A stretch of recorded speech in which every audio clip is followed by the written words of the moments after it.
Spend 6 days in the police station, get remanded, potential category A, shit hits the fan. People running down the corridor with balaclavas on and handguns and machine guns out, screaming, hands up, don't move. Not a great deal of money at home. That was kind of the spur that led me into drug dealing, generating money for the family. At the age of about 4, I was fed a lump of chocolate cake, which was actually laced with hash. By the age of 20, I'd seen 8 people die in front of me, actually take their last breath, and me trying to save them. We were making a lot of money, 80 to 100 grand each. Well, I can't go back to Britain. If I land at Heathrow, I'm going to get arrested.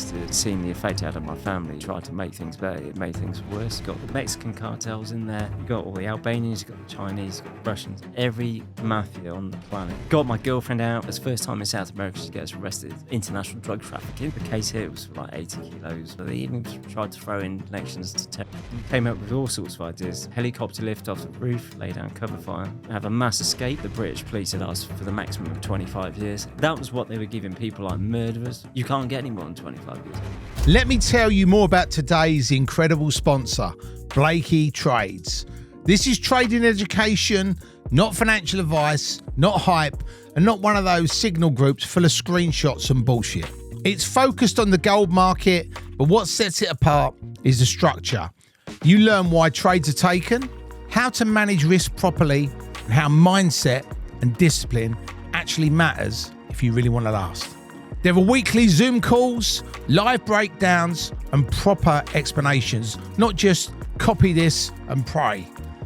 Nothing's forced, and you're in control the whole time. If you're done guessing and want to learn how trading actually works, use my link below today. It's the only way to get into Blakey Trades with a 150% deposit bonus. That's right, 150% deposit bonus. I'm telling you from first-hand experience, this is the business. Get involved, smash that link, and join the Blakey Trades crew, and we will see you all on the other side.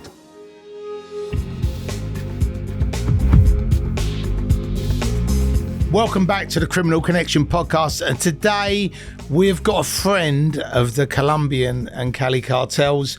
His name is Pieter Tritton, aka Posh Pete, that he fucking hates being called, and he actually worked with a milkman, but not a milkman that drives a milk float. No, the milkman was an international drug smuggler, aka Brian, but we're going to get into him and we're going to get into Peter. So, Pieter Tritton, welcome to the Criminal Connection podcast. Woohoo! Thank you.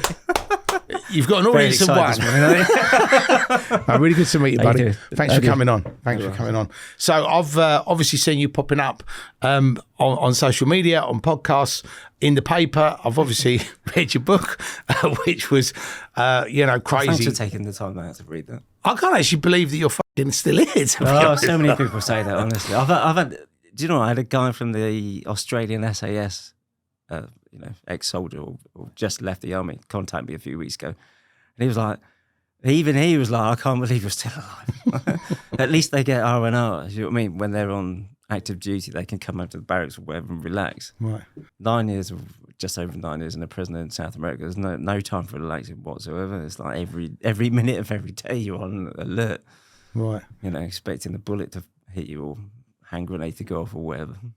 I mean, what I find crazy is when you look at your life, I just really want to just rewind to the beginning, and just find a little bit about obviously the real Peter, where you was born, where you grew up, a little bit about your family. Yeah, so I was born in Stroud. I'm sure pretty much everyone would know this by now, but Stroud, Gloucestershire, in 1976. Right. My father was a builder. My mum was like a stay-at-home mum. Pretty quiet childhood, I suppose. Not a great deal of money at home. I always say this because it's true. But that was kind of the spur that led me into drug dealing. Right, okay.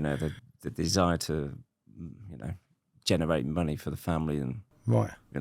Okay, but when you actually sort of made that decision, how old was you? I mean, it was a subconscious decision. I mean, it just, because my father had been smoking hash from the day I was born. Right. I think baby. I first got stoned when I was 4. Well, I was probably getting passively stoned every day, but the first time I was actually aware of being stoned was at the age of about 4. I was fed a lump of chocolate cake, which was actually laced with hash. by my mum. What a great parenting. She didn't realise, apparently. I don't know. Right. And I bet she was like, we've got to start him off young. I don't know about that. But anyway, so yeah, that was a day to vaguely remember. I mean, as a 4-year-old, obviously I wasn't aware. Yeah, I remember the day. I remember it just things being weird and feeling tired and sleepy and all the rest of it, and it just being weird and a lot of adults laughing at me. Right, okay. So it wasn't a mistake. They give it to you on purpose. No. But then when you obviously being a baby, like you said, being around that, did your parents, when you actually made that decision you was going to do it, did they know or not, or did you sort of keep it from them? No, they didn't know until I got caught. Well, saying that, my mum, I later found out after I'd been caught, she had discovered bags of probably amphetamines. Right. Because she said white powders and I wasn't dealing coke at the time. So this was when I was at school. Wow. 14, 15, something like that. Do you see, really started young? Yeah, well, like in all earnest, probably 12, 13. And that was dealing hash initially. Right, okay. So, and where did you actually, because most people now, I know drugs now, when you talk to people about drugs, you know, you can pretty much find, you know, it's like Uber Eats. You can find whatever you want, wherever you want, normally. Yeah. But at that time, I mean, I'm 54, so I'm 5 years older than you. Yeah. So going back to when I was at school, you know, there wasn't really any drugs. I think maybe when I was 16, 17, people started smoking, you know, wacky backy or puff or whatever you want to call it. That was kind of the norm then, wasn't it? You get to the end of your school and that was kind of when things started going a bit awry normally, wasn't it? But as a 12-year-old, you know, you've obviously thought, I need to make a bit of money to put food on the table, help my mum and dad. But who actually connected you? Because it was the illegal rave scene, because that was all starting. And my parents got divorced when I was 10. And my mum's new partner had 2 older sons, older than me, sorry. 2 sons older than me. Right. One was like a year older and the other was about 10 years older, more or less. So a little bit older than you. Right. And he was like an up and coming DJ at all the raves, illegal raves. What was his name? Jamie. Well, actually, yeah. I mean, DJ. I'll say his DJ name, DJ Rainbow. Right. Okay. Because his parents were a bit hippie-ish like mine. Right. Okay. You know? So my dad was actually friends with his dad. Right. So, okay. You know, my mum got together with one of my dad's friends. Because around that area back then, Pete, there were a lot of hippies. It was Spiral Tribe, wasn't it? Yeah, Circus Warp, Bedlam.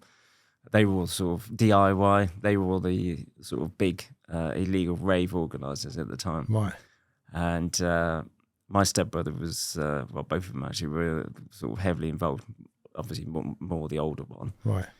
And he was going to illegal raves every weekend, and his friends, who were sort of like the local heavies, should we say? Right. Or like local criminal fraternity, should we say? You said that really poshly, Pete. I just got to let it. Honestly, I hate that nickname. And we got Mark Short of down in South Wales to thank for that, Shorty. Because when I saw Posh Pete, I didn't know if it was because when you was picking up kilos of cocaine, you might have your little finger out and you'd be I did have a really posh pocket knife, actually, like a Laguille. Those French ones with a little B on the back. It was all like a deer horn handle. Right. So I just slit the kilos like this. Right. Pop it open and, you know, do a little tester. But one day I popped it open and a low one in my eye. Right. Because I didn't used to wear glasses. Right. If you ever get a Coke in your eye, it's a weird feeling. So the glasses are for Coke protection. Yeah, they stop all the debris and it's flying off all over the place. I mean, we're obviously going to get into that. But just a question about that. So in the movies, you always see people when they test the drugs. They always they either taste it or they put it on a machine. Did you actually do that, or did you sniff it, or what? No, we used to, there were the whole barrage of tests that we used to do. I mean, back then it was because the Coke generally used to be pure. Well, it nearly always was pure.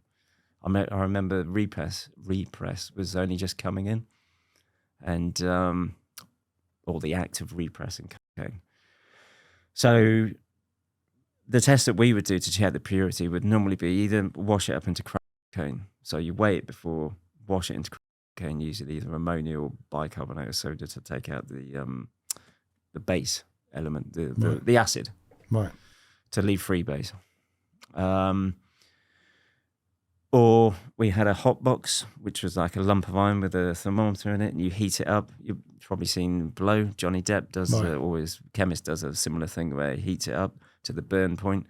Different cuts burn at different temperatures. So sugar, mannitol, most cuts are sugar-based or that sort of area.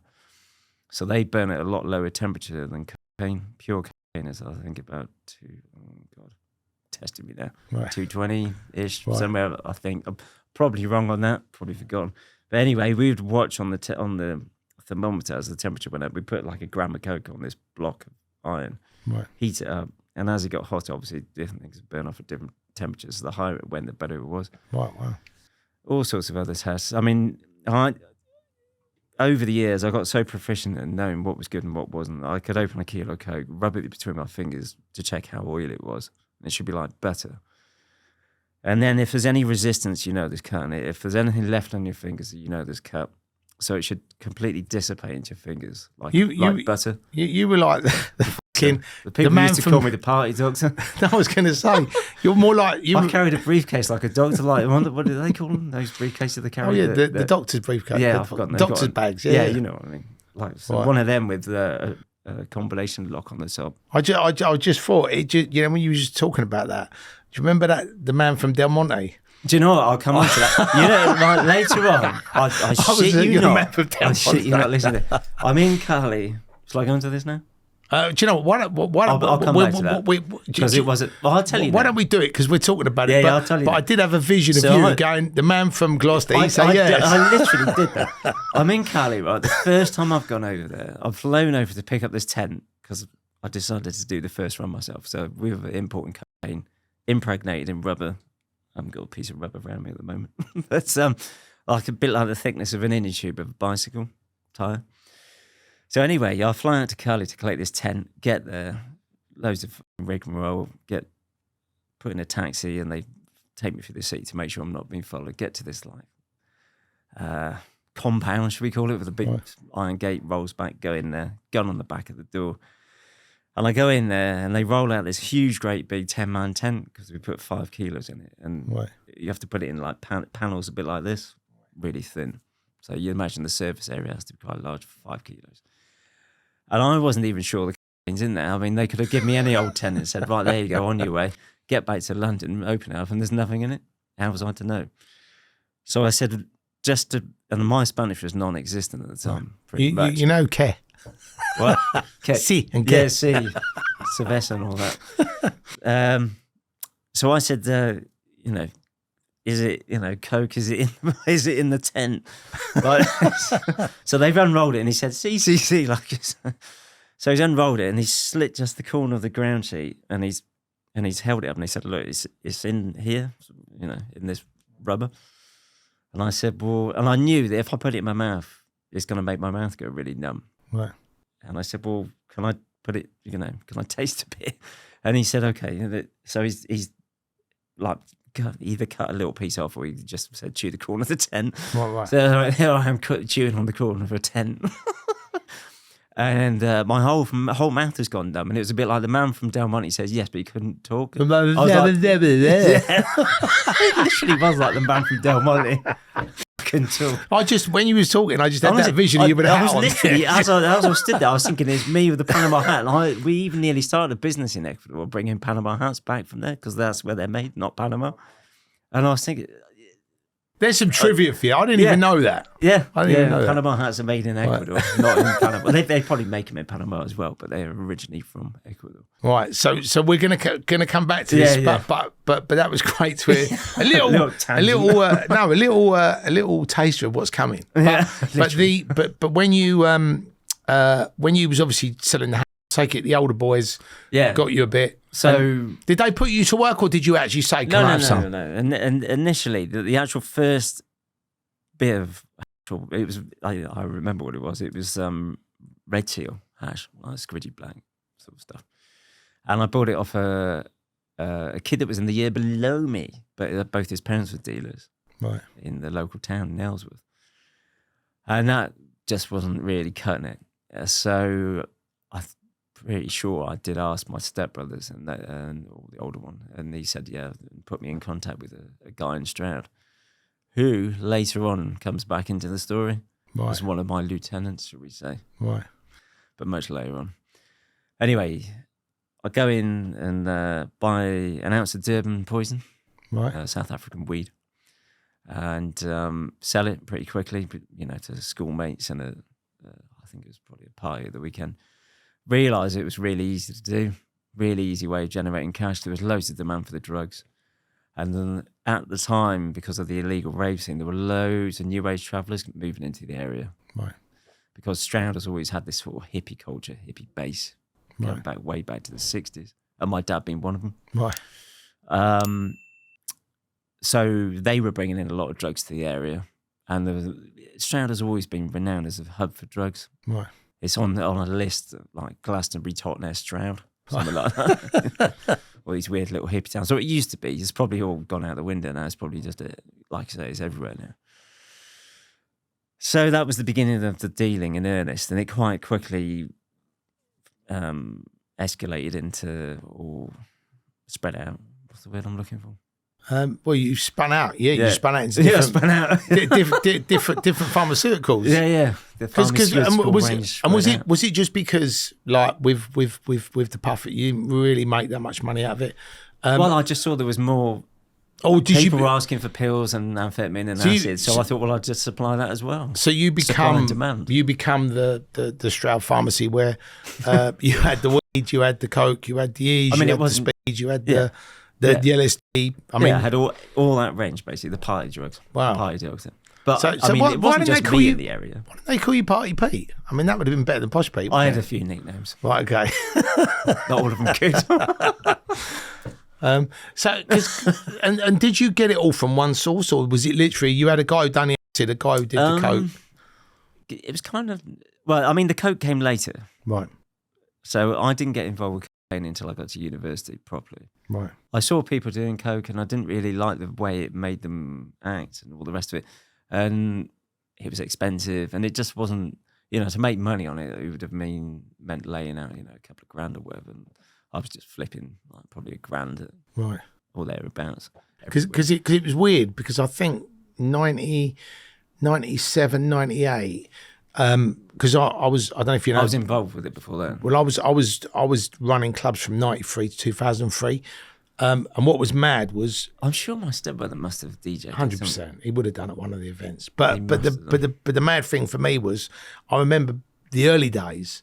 It was very like speed and ecstasy. Yeah. And then I'd say probably 95 onwards, the coke started to become a thing. Yeah, exactly. And there was a club in Aldershot called the Rhythm Station that I used to run. And it was actually quite funny because this guy had come and he'd bought a gram of coke. And back then it was weird. Like people just didn't have grams of coke on them, right? Yeah, exactly. That's what I mean. And everyone was sort of doing whatever they were doing. And he gave the stuff to his girlfriend to look after, but she liked the speed. But what she did was she had the whole gram. She thought it was sweet. She didn't do the whole lot in one go. Fucking crazy. He was like, you fucking, that's not fucking speed. You know what I mean? So he's got like this, I don't know what it was, £10 a gram, wheeze or whatever it was. Yeah, that's it. Yeah, whatever it was, or £8, I don't know. Yeah. But that was one of the funny stories.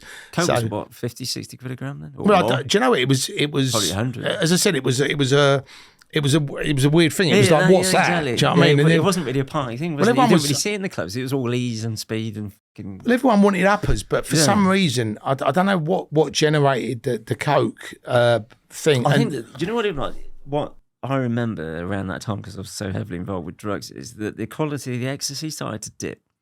And around 93, 94, and acid kind of started to go out the window as well. But I think that if I remember correctly, they were having problems getting hold of PMK or BMK, which is a precursor for the manufacture of MDMA, which is ecstasy. And it led to the quality just dropping, and they were putting all sorts of shit in there. Because you remember back in the day, it was like, Doves, for example. Well, they was the party drug, weren't they? Yeah, I mean, everyone used to be you like... only need one of them in the night, or back in the day, and they were so strong, pure ecstasy. You never getting shit when people were taking like 8 a night or 9 a night. You're like, what? Yeah, because they're all. I mean, either they didn't have anything at all in them, or they had caffeine, bloody, loads of speed. What was your drug of choice, Pete? Did you have something? I tried them all through pretty much all of them. Because Al Pacino or Tony Montana used to say, "Don't get high on your own supply." Yeah, and that is very true. I mean, when I later became involved in coke, I was doing it, but I wouldn't. I had a rule that I wouldn't do it in the day when I was doing business, and I'd try and stick to that because it would just get too messy. It would bring on the paranoia, ramp up the fear, all the rest of it, and you just couldn't conduct business properly. And when you were doing, and I'm talking about the early days when you gone from selling puff to then being the Stroud pharmacy, did you have people like working for you? No, you did it yourself? Well, yeah, I mean, I basically did it myself, but quite often what I'd do is I'd team up with one or two people, right?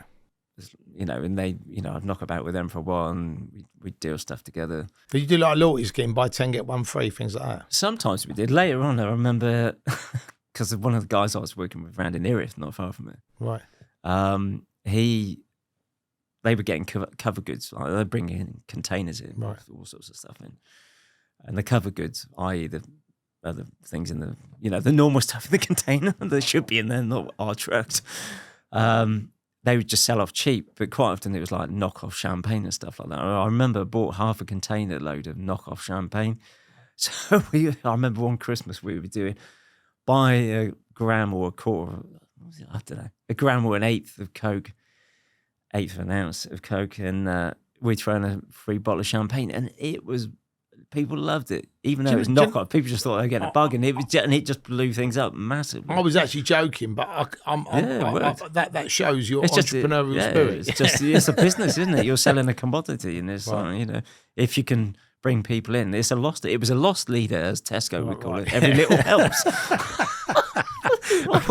When you're doing this, Peter, did it ever come on top for you at any point? Did you ever? Yeah. What, as in? Well, no, because obviously, if you're selling drugs and people talk about you selling drugs, either you can get law enforcement on you, or you can get someone trying to turn you over or robbing you for the drugs or the money. So yeah. So that sort of dealing through school carried on up until I went to sixth form college. So I did my school in Tetbury, got all my GCSEs. You remember Castle Morton?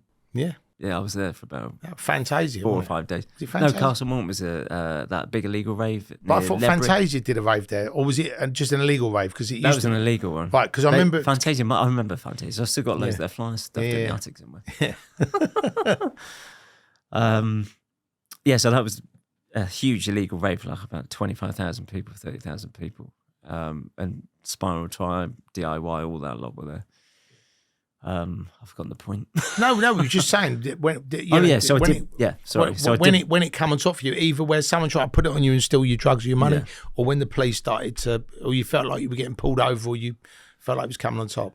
So my first real interaction with the police, as in getting arrested, came when I moved to sixth form college.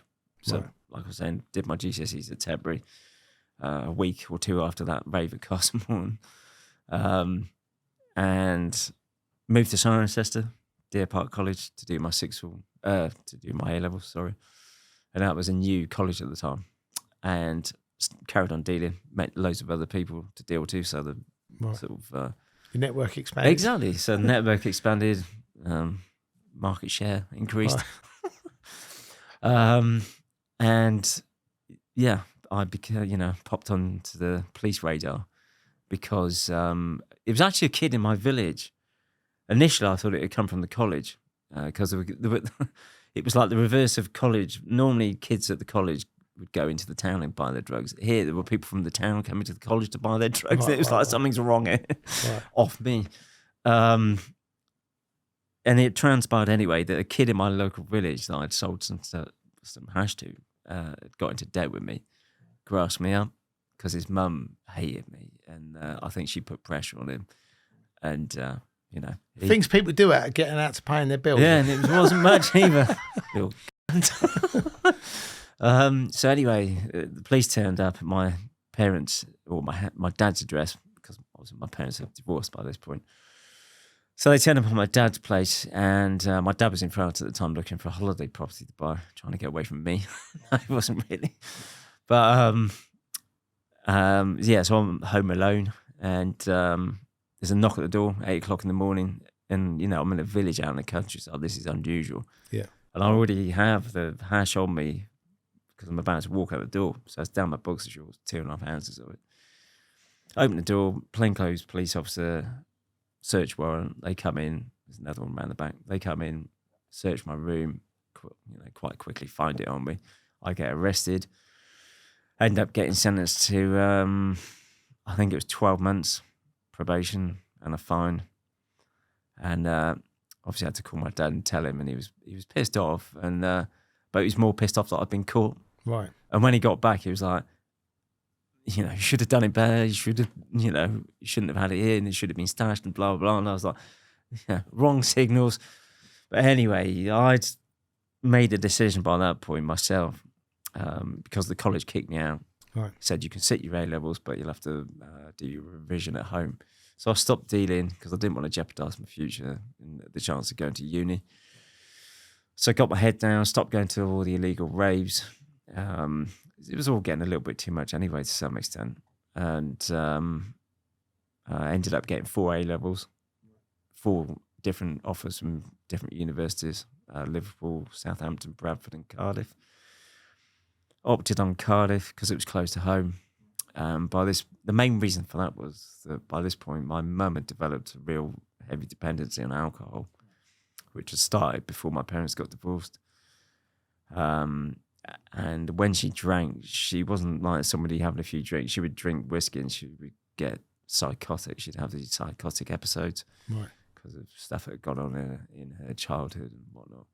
But this was, you know, highly traumatic for me, my younger sister by this point. So knowing that I was going away to uni, I didn't really want to leave my younger sister, who was 4 years younger than me, like, to deal with this. Right. Pretty much, you know, on her own, really. So I wanted to be near enough to hand that I could get back within an hour, which I could from Cardiff. So my dad takes me down to Cardiff, drops me off at the Halls of Residence, and, you know, at this point I've got no intention of getting involved in drugs again. But that quite quickly changes after I've realised that trying to survive on a student loan is pretty difficult. Right. And I can make money quite easily because there's a whole new market. Right. You know, I've obviously stayed in contact with people from before, so I've got that market if I want it. Right. And the people to get the drugs from. And suddenly there's all these students running around like headless chicken, not knowing where to buy any drugs from, and asking me, you know, because they're asking everybody, and I just happen to know, right, yeah, I can quite quickly get on a train, go home, and be back within a couple of hours with a bag full of drugs. Right. Easy peasy. Which is what I did, stupidly. But so you sort of did the University of Cardiff, but you also did the University of Drugs Dealing and Crime. So yeah, I move into the Halls of Residence, and on the first day, I'm in a flat with 5 people. One of whom's a pharmacy student in his third year. And I was what could possibly go wrong? Yeah, exactly. So you know, did the pharmacy student come in handy or not? No, he was dead set against my dealing drugs, and he quite quickly realised that's what I was doing and was not having it at all. But I said, well, it's tough shit, basically. And he moved out, actually. I thought you were going to tell us some romantic story about that's when you know, become best friends with a pharmacist and then he become part of the thing, you know. No, not that quickly. Not far off. So I started dealing drugs, and again, it's first of all, it was very, you know, hash, ecstasy, all the same drugs, party drugs. Acid, by this point, like I said earlier, it's kind of died away, and it was quite difficult to get hold of. So it was mainly amphetamines, pills, like ecstasy and hash. And within a few weeks, I got asked by a student from Southampton, can you get any coke? And he had this little clique of friends around him who were all from money and had money. And I said, well, it's not, not something I deal with normally, but I can get it. What do you want? And he said, well, get us half an ounce. I said, well, if you give me the money, I'll get you half an ounce of coke. Right. So I rang my stepbrother and said, look, do you know anyone in Stroud that's dealing coke, good coke? And he said, yeah, I'll give you a number. And gave me a number. Obviously rang him first and said, someone's going to be calling you. Phoned the guy up and he said, yeah, sure, I can sort you out, come back up. So I went back up, got some other bits and pieces of the drugs and got this half ounce of coke. Went back down to Cardiff, gave it to him, and they tested it. And they said, and I didn't really know much about it at this point. And they said, look, the lumps in here are pure and really good. This is completely uncut. It's really strong, some of the best we've ever had. If you can get that and not this mix because some of the powder's cut, then we'll buy it. And we've got quite a few friends that will buy it as well, regularly. And there'll be loads of other people around the area that will buy it as well. So I phoned the guy up and I said, look, can you sell me the same coke but uncut?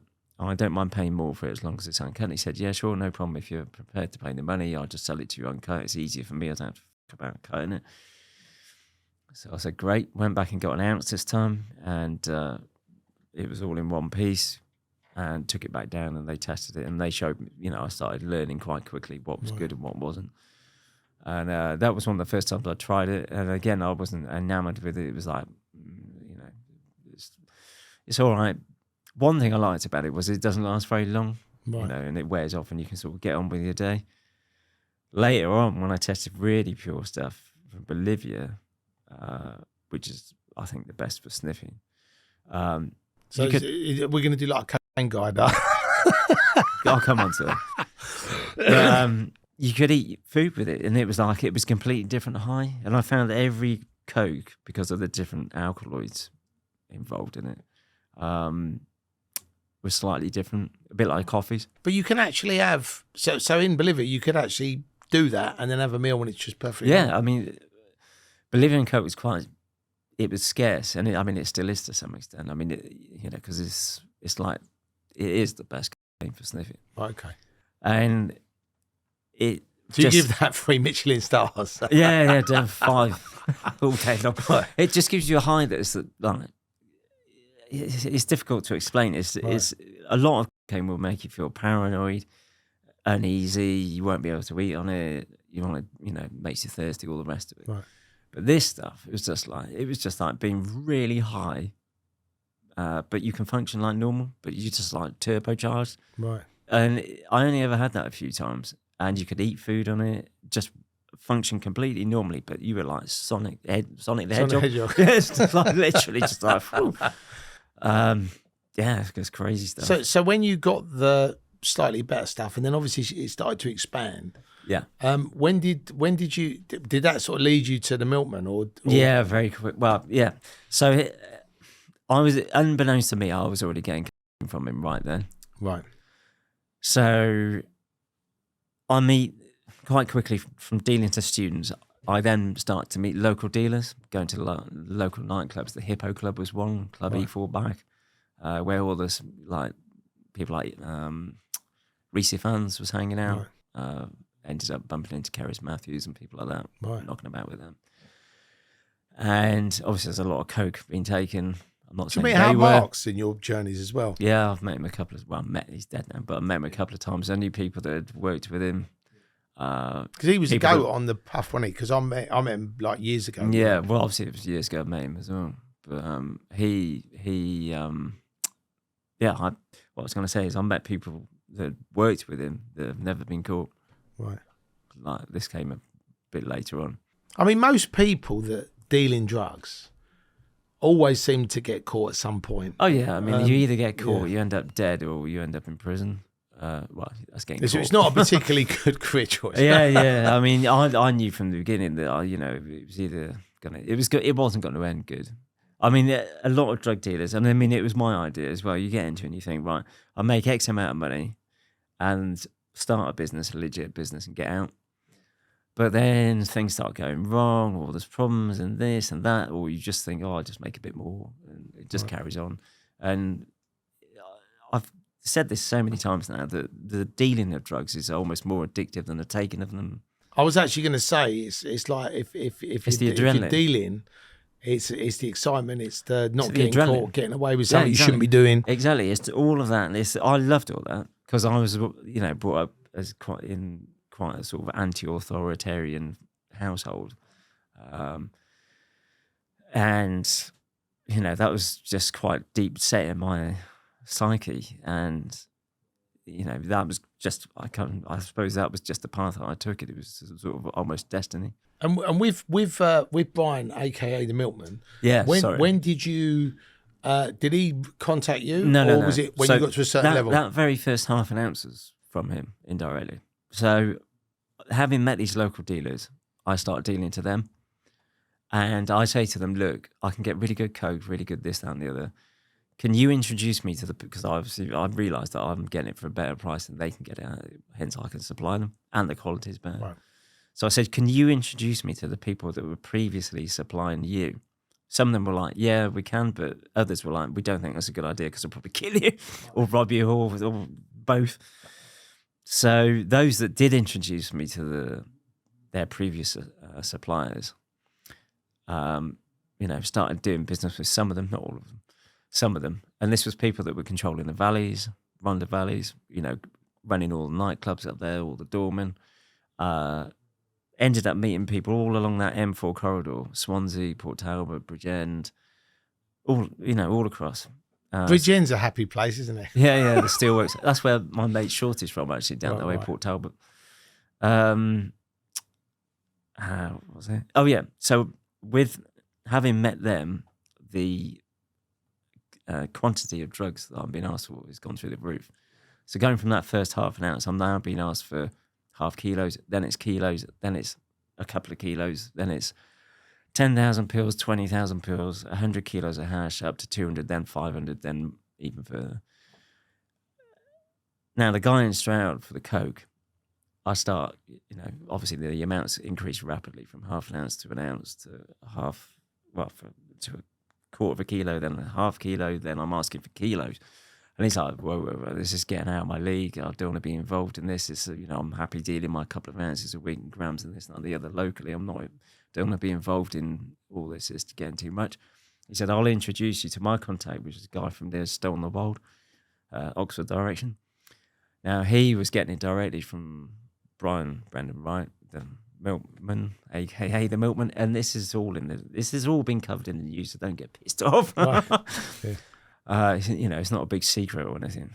People will be going, but you can read about it in the news. Right, yeah. Or you can watch this podcast. Yeah. Listen to this podcast if you can't be bothered to read. So I started going out to London with a guy from near Oxford, and he's meeting Kevin Hanley, who was Brian's right-hand man. And we're getting, at least a kilo at a time, sometimes 2 or 3. So we go, get it on tick, on credit, come back, I'd take it down to Wales. I was supplying some people in my area, but the bulk of it was going down to Wales. Then it started meeting people from Bristol, Forest of Dean. Again, the amounts ever increasing. Drop out of university in about midway through my second year because it all just was too much stress. And whilst I was at sixth form college, a couple of people have been killed. A girl that I was really close to, and a friend coming out of one of the legal parties. I think Dreamscape got hit by a car in the morning by a drunk driver. The driver wasn't from the party; he was just coming home from elsewhere. And my friend was walking up the verge and got hit. And this was in the same month, in May. So the girl got killed towards the beginning, and he got killed about 2 or 3 weeks later. And they were from the same social group as well. So there was a load of trauma building up, and I'd lost a few friends before that. By the age of 20, 21, I'd seen 8 people die in front of me from car accidents, overdoses, heart attacks, actually take their last breath, and me trying to save them. So a lot of trauma building up. Did everyone start hanging around with this geezer? My same friend, honestly, my same friend down in Wales also nicknamed me the Grim Peter. The Grim Peter. Like the Grim Reaper. He said, honestly, I've had that many people die around me. You can imagine after being in prison in Ecuador, I mean, it was like 10 a penny over there. It was like one a day. And he was just like, yeah, you are Grim Peter. Right. It's shocking. I mean, just, I won't get into it, but honestly, a couple... But I suppose this stuff, when it happens, it does affect you and it does shape you. And it makes you, like you said, you think, fuck the university thing. Well, Was it like, what's the point of this? No, it wasn't that. It was, I hadn't really got over all of that trauma from, sixth form college when that girl was killed and then all the other friends and whatnot.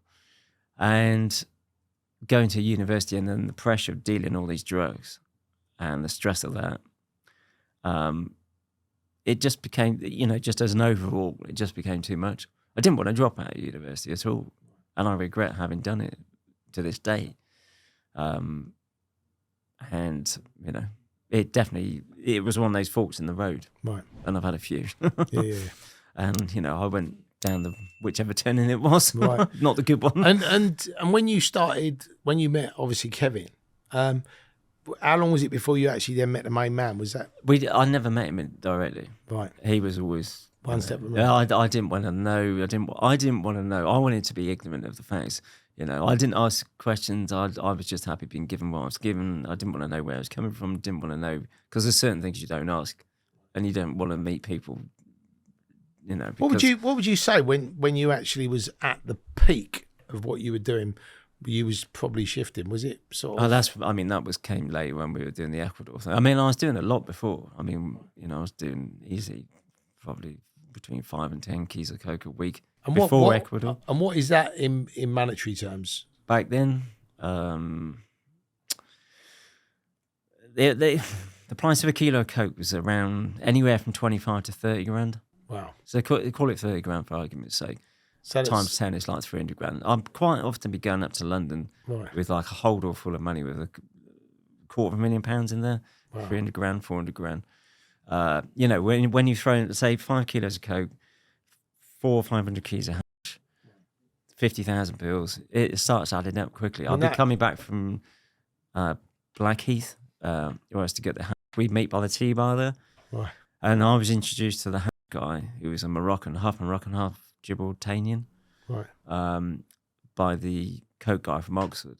So, I said, look, I need a good source of hash. I mean, the amounts were getting really big. And he said, well, I've got a guy who's importing it. And we'd meet on Blackheath because he was coming down from Lincolnshire.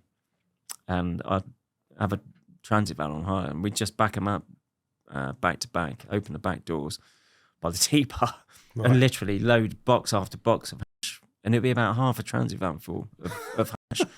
Just drive back down the M4. And like you said earlier, yeah, it was a one-man band pretty much because I didn't trust other people with that amount of drugs. And if you look at how it was then to now, it was a lot easier to get away with then. I was going to say, because you've got the ANPR, you've got the phones, you've got, it's a lot. I was always wary of the phones, right. Or aware of the phones. Right. If I was having conversations, quite often I'd turn them off, take the chip out, and have it outside the car and all the rest of it. And I learned very early on to be wary of technology and electronic devices, and always meet face to face was always the best, and it still is really face to face. You can't go wrong as long as you're away from electronic devices, buildings, cars, and you can't be, the distance mics. You've got to be aware of them as well. Right. So aware from a very early age of surveillance techniques and counter surveillance techniques, and I'd be doing all that, making sure I wasn't being followed, cutting out lanes in and out, going around roundabouts a couple of times. Was that self-taught? Was that people you went with? Yeah. Right. I mean, you watch films and you watch documentaries, and obviously you want to be one up on the police, so you want to know what tactics they're employing, so you learn about them in order to counter them. Right. And you learn about the law and what you can get away with and what you can't, and how to deviate it, and what you need to do to get away with something. And so if you'd have got pulled over with 10 kilos, you'd have just gone, look, officer, it's personal. I've got a really bad problem. I've got a really bad coke habit. 10 kilos of actual coke. Either, yeah. It all started when I was a baby. Yeah. It's got worse daily. No, I mean, I'd do my best not to get stopped. I mean, there was always the joke, wasn't there? The white van, keep within the speed limit, Yeah, always keeping the speed limit. Just don't be a twat driving, all the rest of it. And trying to, make sure you didn't get stopped. But the thing about you, Peter, as well, this is what I've always liked. I had long about hair you. at the time. I was a bit of a hippie raver. The thing about you, Peter, which always makes me laugh, is you look innocent. So if I was a police officer and pulled, judge say that. No, but you pulled you over, I look at him, no, he's a white. Yeah. Go about your business, mate. Do you know what? Coming down to Heathrow one day, and this was later on, I was driving a Mercedes, a Ringer, which is a cloned car. So it was on fake plates. Obviously, this is before you, like you said, AMPR and all the rest of it. And I'm on the way to Heathrow to collect a passenger coming in on a flight carrying drugs from South America. Yeah, so I'm in a Ringer. It's a well-cloned car. I'm dressed smart, because I think if I'm driving a Merc, you've got to look the part. So it's a bit like being an actor. You've got to play the part of whatever role you're trying to pull off. If you're driving a brand new Merc and all the rest of it, you can't be looking like a drug dealer or you know what I'm saying. So I come off the slip road off the M4. So I'm heading towards London, come off a slip road, drop down to cut round under the M4.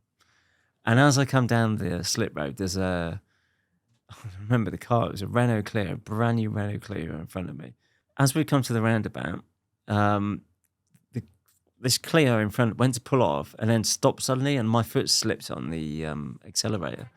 And I just tapped them, just gently like that. And it wasn't nothing major. And I knew there wasn't going to be any damage. Anyway, I pulled onto the labour, got out of the car, and it was 2 undercover officers from Heathrow Airport, head of National Crime Agency at Heathrow Airport, the head, not just a normal plot, the head undercover unit. I don't know. And I always, to this day, wonder if they were actually, because at this point I was under surveillance, and I knew I was, or had suspicions that I was under surveillance. Now, I don't know whether maybe they were the front car in part of a surveillance operation. Anyway, I've hit them, pulled in, and they've jumped out of the car and gone, oh, it's a brand new Clio. And I didn't realise they were police at this point. And I've gone, well, I'll give my insurance details, got out a card, wrote my Mickey Mouse number. It was real, and the best lines are always close to the true ones. Right. So it was a Mickey Mouse number apart. It was a real number apart from like the last 2 digits, which I switched quickly. Right. And he's pulled out his business card and gone, here you go. We're in a hurry now, so we haven't got time to do this here. And I looked at it, and it said National Crime Agency. And I went, I didn't say it out loud, but I went, thank fuck for that. You haven't got time to do it now. And they got in their car and fucked off, and I thought, fuck, that was close. So I pulled off. I mean, that is, do you know something? Sometimes if you're a spiritual person, the universe sometimes warns you. Oh, yeah, I totally I mean, that was literally like, stop fucking doing it.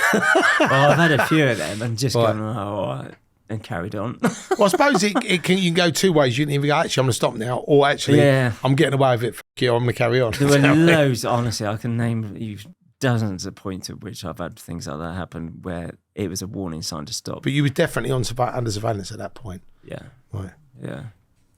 Because I know later on, because it was not far after that same Mercedes ended up being parked at Heathrow Airport for some time, where I was in Carly looking at 100 kilos of coke. Right. And we were talking about upscaling things at this point, from doing tents to doing a container, because we were using passengers. So I know we skipped on a bit. So when the mules camp started, when did that start? Was that literally was that through the milkman as well? No, was that someone else? No. So they all, Brian and Kevin, I actually nearly got arrested with Kevin. When they all got arrested, or it started off with Kevin getting arrested half a mile from reaching me and the guy from Stone the Wold at Marble Arch on a Friday night. And Kevin, we had come down from Stowe, and we were using the system of pages. So we get to a phone box, we page him. He goes to another phone box and bring phone box to phone box. So we wait by one until he phoned us. And we'd paged him, blah, blah. We'd done all that gubbins. And he was on the way to us.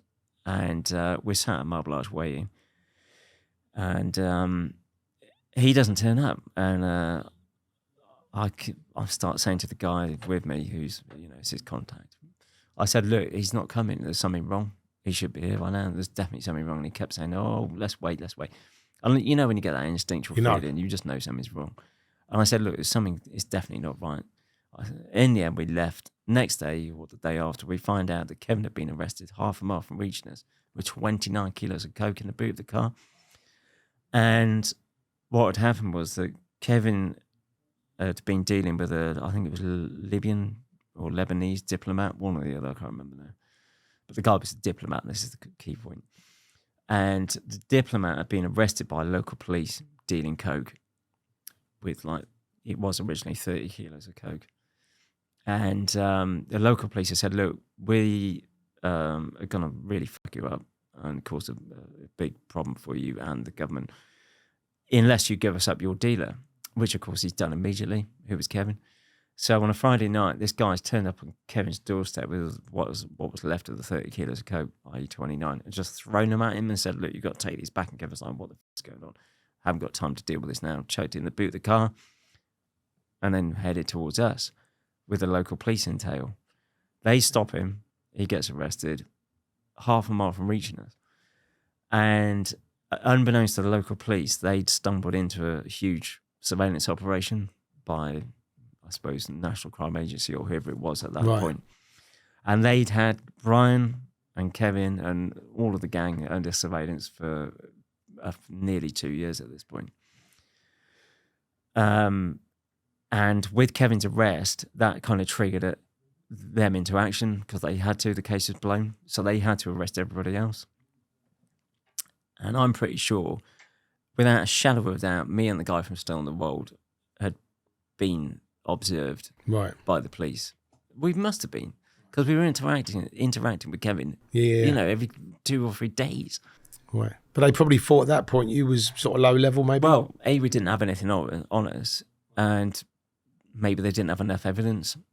I mean, low level, dealing multiple kilos, hundreds No, but what I mean is, if they went for him in comparison to them. Yeah, but they probably, I mean, I wouldn't, if somebody turned up at my house and said, here's 29 kilos of cocaine, and I was meeting you, I wouldn't just put it in the boot and just be like, la, la, la. Yeah, but he didn't want it in his house, did he? Obviously, you wouldn't put it in your house. Right. But I think he was on the way to a stash house afterwards. Right. Because I was going to say, because that would give me massive anxiety. Yeah, but I mean, you think these guys were dealing with, they were bringing like a ton and a half, 2 tons at a time. I suppose when you're on that level, it just becomes second nature, 30 kilos of coke, what's that, a couple of holdalls? And I suppose if they're looking at him and they're going to get him, and they know that you're connecting with him, even if they haven't got you yet, you're going to be on there at some point. So 2 years later, May of 2000, I get arrested properly this time. But before that, like you said, you had the mules coming in. No. Oh. No. So this is after? Yeah. Right. So that doesn't come until after I get out of prison. And the whole idea gets generated in prison. Not because of people I met. I'll come onto it. So, yeah. Shall I skip through it? No. I mean, what'd be really interesting is leading up to your arrest. Yeah. The second arrest. The one when in May, you said you got arrested. Yeah. So I get arrested. It was the day after my girlfriend's birthday. I'm living in a wing of a Jacobean manor house in a little village called Slad, beautiful place. Everything's going peachy, pretty much. Pretty stressful, but things are going all right. And go out the day after my girlfriend's birthday to make a few drops in the local area and get to a place that's Still in the World. And the guy's house is under police surveillance. Go in there, drop off some coke, come out, get in a big red transit van I had on hire. I had several vehicles at the time. Right. Just happened to be in the transit van that day. And, doctor making his rounds. Right. And get about 7 miles up the road towards Cheltenham, and Mark's car comes up behind me, blue lights me, and I thought it was a routine traffic stop initially. And quite quickly I realised it's not, because they drag me out of the van straight away. They don't, say, oh, what are you doing, where are you going? Straight out of the van, up against the side of the van. Male officer goes to the bag, the briefcase, doctor's case, gets it out, goes, oh, look what we found. Jemmies it open with a crowbar and there's drugs in there. A few ounces of coke, a couple of 1,000 pills, this, that and the other. and I get arrested, get taken into Cheltenham police station. Won't give up my home address because I know there's more drugs there. And did they already know anyway or not? well, no, my home address they didn't, because it took them like a day or two to find it. And I take it by that point it had been moved. that's what I was hoping, and it hadn't. Oh, No. damn! Exactly. Shucks. Yeah, so they, find in total 5,000 pills, more coke, hash, weed, sawn-off shotgun, loads of weapons. I don't know, just an arsenal of stuff. Warehouse and arsenal. And spend 6 days in the police station, get remanded. I'm potential category A. I mean, it just shit hits the fan, basically. The police there again, we know you're connected to the Adams family in London, in North London, Islington, and I probably was indirectly because I was working with people up in Islington. And they go, well, it was a real big deal for the local police, like really big. And what did they actually charge you with? It's in the paper. I mean, you can find It's quite a long list. Yeah, it's quite a long list. Yeah, long list. But it was drug. What was it? Intent to supply. Intent to supply the actual firearms, ammunition, stolen goods, stolen vehicle. It was a big list, a couple of pages long. So I get remanded into Gloucester, potential category A. I'm the only potential category A prisoner in there. And I mean, when I say potential category A, I mean they really went to town on me. They put me on the second floor. I couldn't talk to anybody, no other prisoners. Just to feed me, they would lock the entire wing down, bring me out, 2 officers behind me, 2 in front, take me down to the hot plate, get my food, take me back, lock me in my room. I had to exercise on my own in the yard on my own. I bet everyone was like, who the fuck's that? Yeah, they were like, come to the door. And here's me, long hair, like looking innocent. The fact they were like, what's going on? This doesn't compute. Right. Doesn't add up. I wasn't allowed phone cards in my possession. They take me, the officers would get me out of the cell to make a phone call, lock everybody down, take me to the phone, stand next to me whilst I made a phone call, all the calls recorded, all my letters photocopied and sent to the police. Visits behind glass. I mean, it was full on for nearly a year that went on. In the end, and it is a bit long-winded. My co-defendants came in and out of prison because they got bail. Then they got remanded on something else, and the judge said I was involved in that. I wasn't even. It was just a mess. So I'm on remand nearly 2 years. In the end, finally get sentenced to get 5 years, and end up getting sent from Gloucester to Parkhurst. Because a police officer got threatened with their life whilst I was in police custody. Right. Before I'd even made a phone call, a police officer got 5 years though. That sounds like a really light sentence. It was lenient for all that. It was lenient. Yeah, wow. So I get sent to Parkhurst. I mean, they made my life hell. Did you see Reggie Cray in there? Because he was there, wasn't he? Cray's weren't in there at that point. I know Ronnie was in the mental. In 2000? They weren't there at that point. Definitely not. Because maybe he wasn't. Maybe he was somewhere else. Maybe, yeah. But he was in Parkhurst. He was in there at some point. But Ronnie was in Broadmoor. But I thought Reg was. But maybe it's a different time at that point. Because I mean, the people have said they were there, and they weren't, as far as I remember. Anyway. Right. I was say that's a good title, Posh Pete and the Craze. No, got no interest in them. Right. He was in Parkhurst. Yeah. Sorry, I was thinking about all people like the Richardsons and stuff because the police was involved indirectly with people connected to them and whatnot. And the police guy got life threatened. You got So whilst I'm in Parkhurst, this is when this idea of doing these tents comes into play. Right. So I'm getting one of the Sunday newspapers. It was the Sunday Times, and. Because it would take me a week to read it. You know how thick it is. You're living up to your poshness now, reading the Sunday Times. Well, you got to keep up appearances. Do you know what? Even the screws, the guards at Gloucester, they used to take the piss out of me, going, "You're a bit like Bridger from what's that?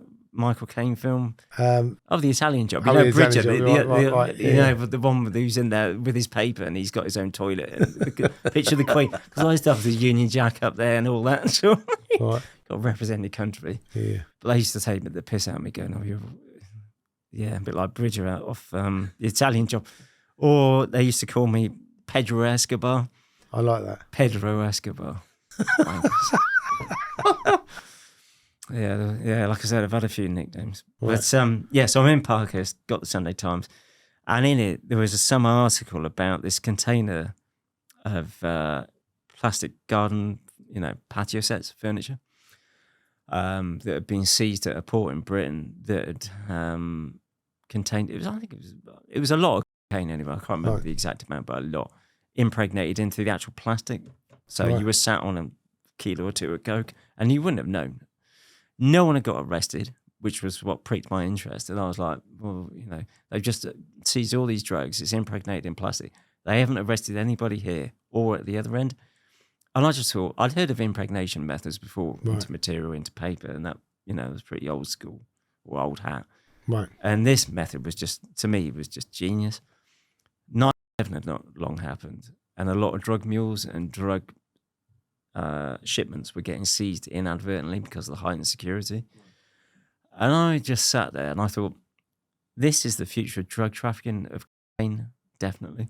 Because, the days of bringing in blocks of cocaine or bags of powder or anything. Hand luggage. Yeah, well, that's what people used to do, isn't it? In the hand luggage back in the day, like way back when, they just throw it in a suitcase and just fly back because the searches were that lenient. Right. I mean, before my day. Yeah. And I could just see it was like the eureka moment. The light bulb went on, and I was just like, wow, that is definitely something to look at. But again, the shock of getting arrested and having seen the effect it had on my family, from having tried to make things better, it made things worse, my drug dealing and activities. So again, I obviously stopped dealing. I'm in prison, but I realised that I couldn't come back out and start where I left off because the police are going to be straight on us. Right. We're going to be under surveillance. They're going to be looking at us, and we're done really. Whilst we're in Parkhurst, actually, Brian and all that lot got sentenced. Right. And I remember it being on the front pages of all the newspapers, and the guy from Stoke was in there with me, and my other codees. And they came and found me and said, look, what's on the front of the newspapers? They said, we better keep it quiet that we know him, because we didn't want that association, obviously, right, various reasons. But anyway, I said to them, look, this is my co-defendants. I said, look, even though we've stopped, and we can't really go back to doing what we were doing when we get out. I've seen this. Sorry. I've seen this in this article in the Times. And if I do anything when I get out, this really is what I want to do, is start importing directly from South America, cut out all the middle people, get it impregnated into plastic or rubber, and import it into Britain or Europe, wherever it is. And, it seems like a good idea to me, if we're going to do anything. right. I said, if you get a phone call from me when I'm out, when we get out, you'll know what it's for. Don't say anything on the phone. We'll arrange a meeting and we'll have a meet and see what we can put together. And they said, okay, it looks like a good idea. And we agree with you that, things are pretty much done, like the way we were doing it before. Let's see what happens. Got out of prison in tail end of 2002, 2003, something like that. And had the full intention of going straight, learn to paint and decorate whilst I was in prison. Right. And my dad was being a builder, said, look, when you get out, I'll give you all the paint and decorating work that I can. Yeah, so get out, I've gone straight, paint and decorating, and start dabbling with drugs. People are ringing me left, right and centre almost daily, old contacts and all that. saying, "Do you want to get involved in this? Can you get us that? Do you want to do that?" You know. You like, no, but I can paint your house. Yeah. No, but I've got a nice set of brushes. That's a bit of paint. Yeah. Yeah, that's about all the white I was involved with. Was Dulux. So yeah, I was just saying no, and the painting and decorating started wearing thin. Right. The daily grind, not making much money, and I was just like, there was one particular client didn't pay me on time, and it just pissed me off. I think by this point I started flipping a bit, only a little bit, and it's a short hop from that to the next, and I just went, you know what, I've had enough of this. It was one of those days where you just had enough and you just go, fuck this. And I just picked up the phone. It was a fuck it day, as I call it. And I went, fuck it. And phoned the guy in Still in the Wild, and I said, look, you know what I'm calling? And he said, yeah, let's have a meet. So we had a meet, left all the phones in the car, walked off into the wilderness of Gloucestershire. Right. Out the Cotswold Hills there. And I said, look, can you get a South American contact up in London who preferably can get us in South America and someone to impregnate it over there? They can come in as a partner or just put us in contact with the people over there and we'll give them a drink or whatever. And he said, let me see what I can do. Give me a week or two and I'll come back to you. And I said, okay. So he's gone away, come up to London, done what he's had to do. Get a phone call and he said, come and meet me. So I got to meet him, had another meet. And he said, okay. Found a Colombian guy in Kennington, South London, or near there, who seems to fit the bill through another painter and decorator, oddly enough. He said, come up and meet the guy. And I said, well, look, I think it's better if I come up and buy something because, I don't want to go straight in, guns blazing. And he said, yeah, fair enough. They're selling coke. And I said, okay. Arranged to get a kilo of coke because I had a guy in Newport ringing me up for weeks going, can you still get coke? And I said, so I rang him back and I said, yeah, give me the money. And I've explained a bit of the idea, not everything. I said, look, this is a basic idea. Do you want to, just on Twitch there, I'm having a heart attack. Just thinking about it all. Do you want to, back it, front the money for it? And he said, yeah, okay, I'll come aboard. So I said, he's given me the money for a kilo of coke, 30 odd grand. I've gone up to London, gone to Kennington, met this guy. And I've gone in there and it's a Colombian and a Chilean. And, they seem quite friendly. Bought a kilo of coke off of them. It was reasonably good. Take it back down to Newport. And come back, decided to go back after a week and get another kilo. And at this point, broached the subject of bringing cocaine in from South America. And I get there and start talking to them. And I said, look, really, guys, the real reason I'm here is because I want to start bringing coke in from South America direct. Want to impregnate it into plastic or rubber. Do you want to come on board? Can you arrange anything? I can bring X, Y, and Z to the table. I can bring money to the table. I can get passengers. I've got a large customer base. I can sell it all in one go. And they said, well, look, we're already bringing coke in from South America. It's impregnated in rubber, intense. And I was like, what? And it was one of those other moments where... You beat me to it. Well, it was just like, felt like destiny. It was just like, well, this is kind of the idea that I wanted. Well, this is, it fits the bill perfectly. Do you want to form up and make a team and start, a business, basically? And they said, yeah, why not?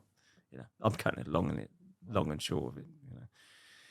So we form a partnership, lay a load of ground rules down, such as not taking drugs when we're working, no one can be drinking, partying, none of that whilst we're actually working. Loads of stuff like, you can't have people coming in and out of the lab. We keep these people separate from those. Lots of rules. And the first one is out of Ecuador because we were looking at Venezuela or Ecuador as transit points. At this point, Ecuador is pretty quiet. I say quiet. There's not tons and tons of cocaine, coming out of it like there is now.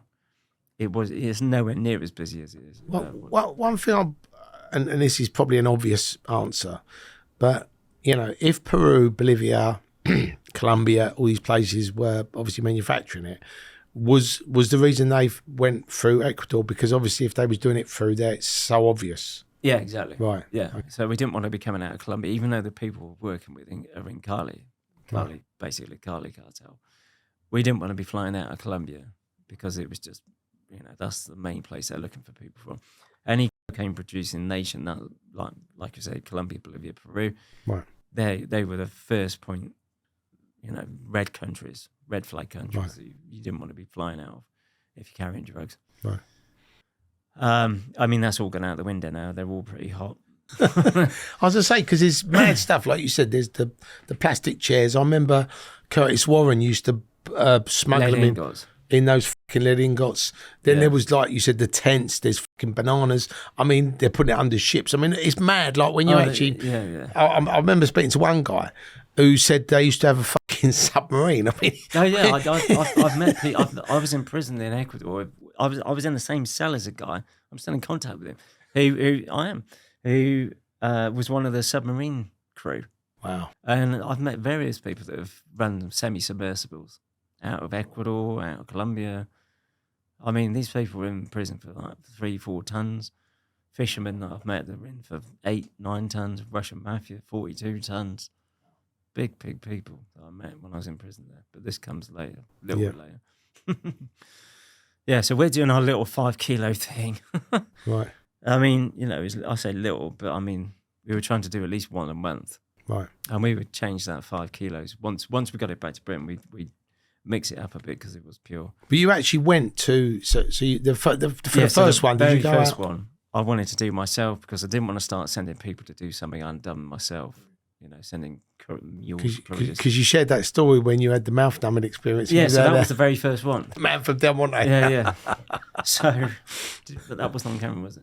It was. Oh, did we do that on camera? Yeah. Oh, okay. But it was funny. Sorry. But if you haven't seen it, Pete was the man from Del Monte. He said yes. So I fly out to Ecuador. And the reason we chose Ecuador for the first one, A, like I said, it was a transit point. Right. And B, the guys from Cali had a network already established in Quito, right. The capital of Ecuador. So they had like safe houses there and a crew in Ecuador that they were working with. So they felt a bit safer there. Right. So yeah, I arrive, get this first 10-man tent. It was massive. Stood about waist height, weighed about, 30, 40 kilos, something like that.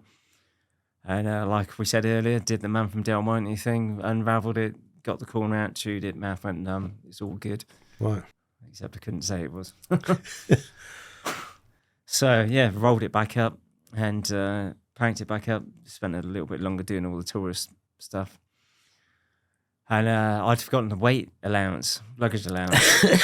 So coming in, so funny. I'd come in with, 20 kilos, normal luggage, whatever, 25 kilos. I think the luggage allowance was only like 30 kilos, 35 kilos. Yeah. And this tent on its own weighed more than that. And in the meantime, I've been busy doing the tourist thing and bought friends and family things like big ceramic plates, right, leather jackets, boxes of cigars, right, loads of shit that weighed a ton. Right. Get to the airport with all this stuff and this tent, just throw it on the KLM, the conveyor belt where they weigh it. And it was like, 100 kilos or something. And they've gone, you're going to have to lose some of this weight. Otherwise you can't come on the plane. Couldn't pay the excess for whatever reason, I can't remember. So they were like, why don't you get rid of that tent? And I was like, I can't. So right in front of the most important thing. I know. So exactly. So right in front of the KLM desk, there's me giving away all these brand new gifts and ceramic plates to people that are working in the restaurants and shops at the airport. And the staff at the KLM desk are obviously watching me going, what the fuck is this idiot doing? Thinking, yeah, he's obviously carrying something. Do you know what I mean? So pop up, go the red flags. And sure enough, get out of Ecuador, right? And I'm like on the plane, we're taking off. And I'm like, oh, made it. Land in Schiphol, Amsterdam, Holland. And all of the passengers have to file past bloody Dutch drug enforcement. And there's literally a row of them. There's about 6 or 7 agents, Dutch police. And I'm at the back of one of these queues filing past them. And they look down the line and they see me, and the Dutch, whoever he was, police officer, says to his mates, blah, blah, blah. And they all look at me. And I knew right then and then I was getting pulled. Right. Get to the front of the queue. And they go, right, come with us. And I was like, oh, fuck. And they get me into a holding room, and there's about 3 Europeans in there and 40-odd South Americans. Right. And I thought, I'm done for. I see it. They must know I'm carrying, and they've obviously found the tent. The dogs found it. They've had a hit on it. So they get me into I don't know what's going on. I am having a heart attack. Anyway, they get me into this interview room, and they're going, oh, what have you been doing? Where have you been in Ecuador? Why be there? So I give them all this spiel about, being on holiday, I like archaeology, I've been here, I've been there, done this, done that. Show them all the leaflets and this, that, and the other. And after about 20 minutes of interrogation, they were like, okay, you're free to go. And I honestly, for the whole 20 minutes or whatever it was, I was thinking any minute now, they're going to plonk this 10-pound tent on the table and go, and what's this? And it just didn't happen. And I thought, no, they obviously know I've got something. They must have found it. Right. And I thought maybe they've done a deal quickly with the British police. Shit starts going through your mind. They've done a deal with the British police, and they're going to have me arrested in Britain, or they're going to follow me on and see who else I'm interacting with and take us all down. And I thought, fuck, I'm toast. Get on the plane, and it's a hop and a skip back to London. Stansted it was, I landed. Right. And land at Stansted, and there's the tent going around the luggage carousel, and I'm thinking, shall I? I thought, oh, fuck it, and grab it, and expecting the police to dive on me, and nothing happened. And I was like, it's bound to be at the, customs and excise. Get to there, walk straight through, and I'll tell you what, that was an adrenaline buzz. Right. And nothing happened, and I'm clear, I'm straight through. And that taught me a lot of lessons. It was a massive adrenaline rush. Right. But it also showed me that our method of working, our system of impregnation, was obviously the nuts. Because, I get through Ecuadorian police, and they were obviously beginning to be suspicious. Right. Get through Dutch police, having been stopped, and through British customs as well. Obviously, we're doing something right. And also, having been stopped in Holland, that raised questions in my mind. I was like, well, why did the Dutch police search all the passengers coming off the plane? So I started reading up on the law and came across the Schengen Agreement. And in the Schengen Agreement, it stipulates that the first country of entry, or wherever the plane enters first, whichever country that may be in Europe, this is before we left Europe, they have the responsibility of carrying out the drug search on the plane. So that straight away was like, well, there's a fucking way that we can get around British police and the European police, because now I know that wherever the plane lands in Europe, because there were no direct flights from Ecuador or Venezuela into Britain that I was aware of. So I then knew that they, wherever it landed first, they would be searching it. So if we got past them, we were basically home free. So we would quite often land mules in, say, Spain, get them to come out the airport and take them overland up to Bilbao and get the 24-hour ferry into Southampton or Portsmouth. Right. Then I'm free then? Yeah. So as long as we got into Europe, we could get them out the airport, or even stay in the airport and get them to just buy an EasyJet flight back as if they were a holiday maker in Spain. Right. And, the British police would think they were coming from Spain, not from South America. Right. And we also started getting, say they flew out on one ticket, we'd scrap their inbound ticket, their return ticket. Yeah. It would still be active, but we would, as soon as we got them loaded with the bag, we'd get them on a flight before the original return date. Right. So the original return must still be open, but we'd buy them a brand new return leg via a different country, as if it was just a one-way ticket. So the British police would, in theory, be waiting for them to come in on that return flight, and no one would turn up. Right. So they start, that was working as well. The British police actually told me that was working because, they were waiting at airports. Right. This is since, obviously. Yeah. So yeah, Lost my way now. Yeah, so then you got back, you realised it worked, Yeah. and then it was all systems go. Yeah. So yeah, it was green light all round. and when I mean, obviously then it started to grow, and then when did the sort of wheels sort of start coming off? Yeah, I am having a hard. I've got a twitch going in my face. I don't know what's going on. It's all the nerves. So things started unraveling. I can't remember exactly how long it was. Right. Maybe it wasn't long. Maybe 6 months to a year. Right. After we started. And like I said, we were trying to do one a month was the target. Sometimes we'd have two coming on the same flight. Right. We were having stuff coming by post as well. We were buying other people's shipments. So, people in London, the South Americans, having stuff coming in. And they just couldn't be bothered to, or they didn't have the wherewithal to set up a lab, get the chemicals, get a chemist, blah, blah, blah, because it was a bit of a rigmarole. Oh, so when you actually got it out of the tent or we'd have whatever, to re-engineer it, back engineer it. So it was a piece of rubber. So then we'd have to cut the rubber up, soak it in alcohol, do a whole little process on it, right? Extract the. That's where the pharmacists come in, Andy. Yeah, I mean, it's a mad world, isn't it? Like, you in the old days, you just think, there's someone sinking a bag in a web, but now it's like. I'll ask you. Think everybody watching. Think of this: how many people have you heard of getting caught with rubber since me up until now? Right. How many? None. Very few. Oh, there's been some. I think there's maybe been one or two. Right. Hardly anybody, and I guarantee you, there's still people doing it that way. I guarantee. Not that I'm a. Not that you know. No, I'm not. But it obviously still works. You think about how many tons of rubber and plastics come into the country daily, just on planes, let alone by container. Right. Talking of containers, yeah. So I'll come on, yeah. So the wheels start falling off when I'm in Colombia, in Cali, and we'd realised that getting passengers, A, was a bit tricky, and B, they were the weak point in the chain. And it was obvious that we could upscale this pretty quickly. We were making a lot of money.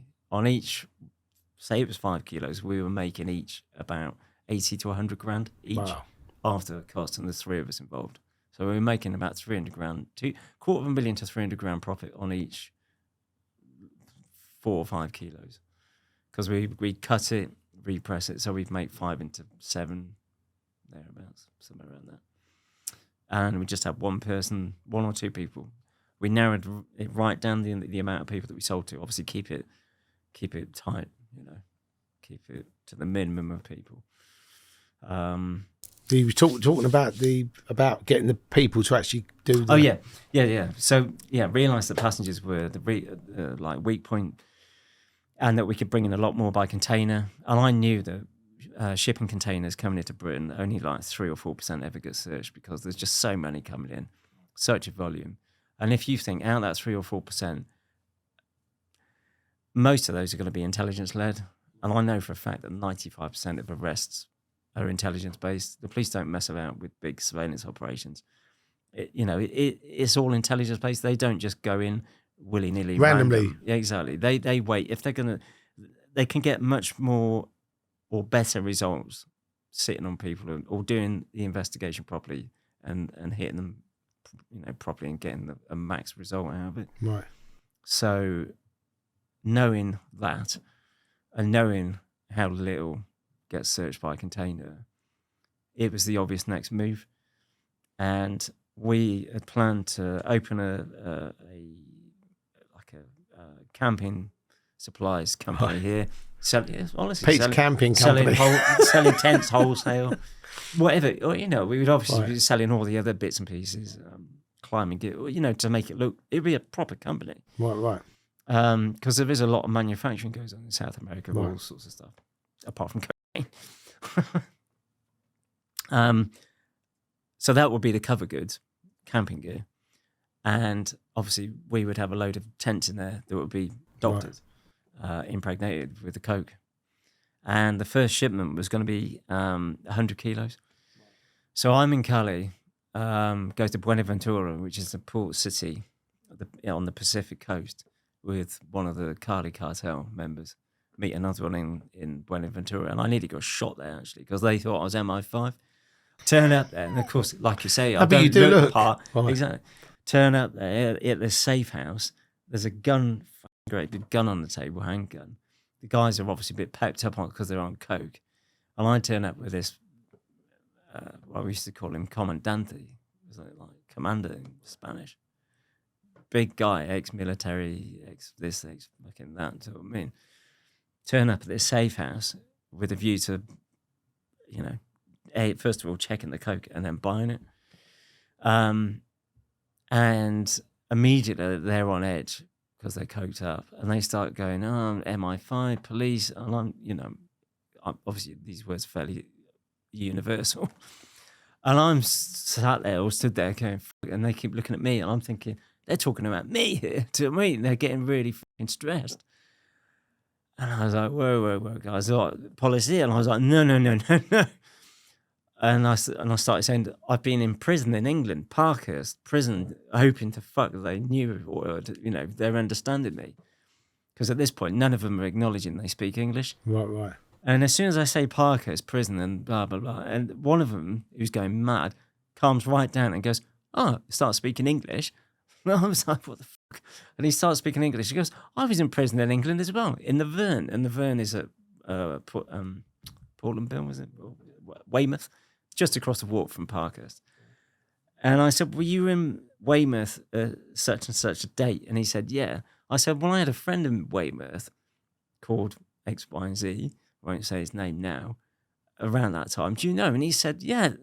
I swear down now. He said, yeah, I know him. Whether he did or not, I don't know. But he said he did, and that was good enough for me. That got you the get out of jail free card. Yeah, exactly. Saved my life. And I think it was just the fact I've been in prison in England. Right. More than anything. And that just can't be right. But that was the MI5 cover story, wasn't it? Yeah, that's right. I'm from Cheltenham, GCHQ. When they arrested me in Cheltenham, I didn't go to Cheltenham police station. I went to GCHQ, really. Right, and they said, oh, look, come, Pete. Yeah. We'll have to put you in jail now. Yeah. In Ecuador. Yeah, exactly. Yeah, no problem. And then that was like where you could have got clipped. Going back to, so I nearly get shot. Anyway, we've checked the coke out, this, that, and the other. Whilst I'm doing all of this, the Colombian's back in London, the Chilean, in a lab in Crystal Palace. Unbeknownst to me, they've broken the rules and they've got people coming because I've just landed a passenger. So I started this trip in Ecuador, sent the passenger back, went up to Cali to check out this coke, sent somebody else back, and so these two people have arrived back in London with tents. Right. And they're now extracting them whilst I'm in Cali doing what I'm doing. Right. And they've broken the rules and they've got people coming into the lab. They're drinking, they're sniffing, they're partying, salsa music blaring. You get the picture. People pulling up in fast cars, whipping off. What could possibly go wrong? Exactly. Great fucking work, guys. So the police raid the place, of course, and find a press in there, a lab, coke, loads of people in there partying. The Colombian and the Chilean get arrested and remanded along with about 5 or 6 other people I've never heard of in my life. Right. Who should not have been in there. Right. I can't now come back to Britain because I'm thinking, well, what's going to happen when I arrive? Oh, and this is the time that Merc that I smacked the back end of the NCA with is parked at Heathrow. Right. In the long stay car park. And by this point, I'm starting to have suspicions anyway that I'm under surveillance. You just assume that you are. Right. So I'm thinking, well, I can't go back to Britain now, or I certainly can't go right now because I don't know what's going to happen. I'm going to, if I land at Heathrow, I'm going to get arrested. So I thought, right, I'll wait and see what happens. The guy in Cali is freaked the out because what was the connection? His niece was married to the Colombian in London. Right. So it was a bit of a family connection between the two of them. So he is freaked out because I was staying with him at his flat. Right. He's gone, I can't fucking stay here anymore. Take you to a hotel where we've got the manager paid off, so we don't have to show your passport. Right. Because every South American hotel, you normally have to show your passport. Police come around nightly and collect all the photocopies of the passports and see who's staying. Right. He said, we've got a hotel manager paid off. We'll put you in this hotel. Just stay there. Keep your head down. Don't go out. And we'll see what happens. Right. So I did that for a little bit. Then things calmed down. Well, as far as I could be aware, i.e. my front door didn't come through straight away. So the guy in Cali came to me and said, look, it's probably best you can't really stay here much longer. Right. So I went off and saw a friend in Bayou de Par up in the north of Colombia, which is a whole other story. Nearly met some really major players up there just by accident. I was in a restaurant and the girl I was with, unknowing that I was a drug trafficker, goes, oh, haha, there's a major drug trafficker sat at the next door table to us. Do you want me to introduce you to him? And I was thinking, yes, please. But I couldn't say anything. Right. Anyway, so I was there about a month in Colombia. What is it like as a place? I've never been. Is it a beautiful Colombia place? is actually, people, always saying, oh, it's really dangerous. It's not. Every place on the planet can be dangerous. It just depends if you look for danger or put yourself in a dangerous way. There's places in Southend that can be dangerous, I'm sure. The northern coast is beautiful because there's Caribbean. Cartagena, Santa Marta, rather there, absolutely amazing. White sand beaches, palm trees, just like the Caribbean. And the national park there, Parque Tayrona, which I went to, is stunning, unspoiled, beautiful. Recommend it to anyone. Loads of you see the Indians coming down to the beach, eating the coca leaves, all of that with their little hats on and stuff, making the baskets. Beautiful, amazing. But and then from there, did you make a decision to come back? Or? Yeah, so I bit the bullet and came back, thinking I was going to get arrested, get back to London, and get in that murk. And this is why I brought it up again. The police had been in it, and I don't know whether they'd had a listening device in there or they tried to put one in there, but there wasn't anything in there because the pillar of the door on the driver's side, like the material, right? You can pop it out, right? That had been popped out. And I reckon there'd been a bike in there, or they tried to put one in there. I had a look in there, there was nothing in there. But it wasn't like that when I left it there. Right. 100%. Bearing in mind it's a stolen car as well. Right. So, they may have known I was driving it and thought, well, he's under surveillance, so we'll watch him. Right. Ignore the fact it's stolen. Anyway. So I get back, and, obviously I'm paranoid as fuck. The Colombian's in prison, so's the Chilean, and it quite quickly starts transpiring. Well, people start contacting me saying, we think the Colombian's been flipped, we think he's a police informant, but then I'm hearing from because they've got hold of telephones in the prison, so I'm in contact with both of them, the Chilean and the Colombian, and they're both accusing each other of being the informant. So I'm not sure who the f*** is doing what, and it's all a mess, basically. I carry on doing things with one of the chemists that we've worked with, who's helped to extract the stuff. I've by now learnt the process myself, so I can extract the stuff myself anyway. Right. But team up with this other Colombian, who's like I say, was a proper chemist from the jungles, right? Lab chemist, and we start doing things as well. Now he starts telling me as well, watch the Colombian who's in prison because we're definitely thinking he's an informant. He gets out after 6 months. Right. That's normal, isn't it? Yeah. But the problem was, because of the amount of people that have been arrested in the lab, it could have been because he said, I had nothing on me. I had no drugs on me, or like half a gram or something. Right. So I just said I was in there with the rest of them. The others were working, extracting cocaine. Some of them were in there. Some of the others were in there with nothing and got released. So I was like, I couldn't be quite sure. Right. So it was really difficult to work out who was who. But anyway, I was highly suspicious of this Colombian. And he gets out of prison. I go down to Brixton and meet him with a carrier bag, Tesco carrier bag with about 30 grand in cash, which was his part of the work, whilst he'd been in prison that we'd done. So I welcomed him back, said, there's 30 grand in cash to welcome you back. I'd been paying all his family's bills whilst he was in prison, their rent, their food bills, utility bills, everything. Him, his parents, his girlfriend, everybody. Because I said, look, whoever's left over, right, if we could all get arrested, that was one of the big rules as well. You have to take care of their families. Right. And I did. Kept my word. And there he is fucking crossing on me in the prison. Oh, so he actually did. He was actually right. Because I remember on that first night, when I'd given him the cash, and we go to a phone box to ring El Comandante in Cali, he did break down in tears at the phone box. And I could tell he had something on his mind, and he almost told me. I was waiting for him to tell me. And you get the feeling again. Right. And he almost told me then. I think he was conflicted. And it later, as things go, you find stuff out years after. And what had happened was the British police had put loads of pressure on him and had threatened to deport his family, who'd been in London for years. His dad was a judge from Cali. I found out afterwards. I didn't know at the time, but it was a judge from Cali. They'd moved over here, and they had I won't go into it. They had a business in South London anyway, legit.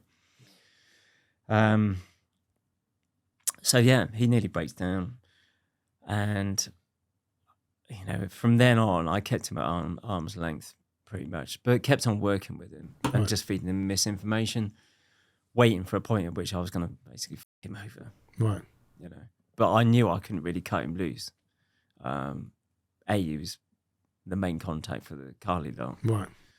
And also, it was.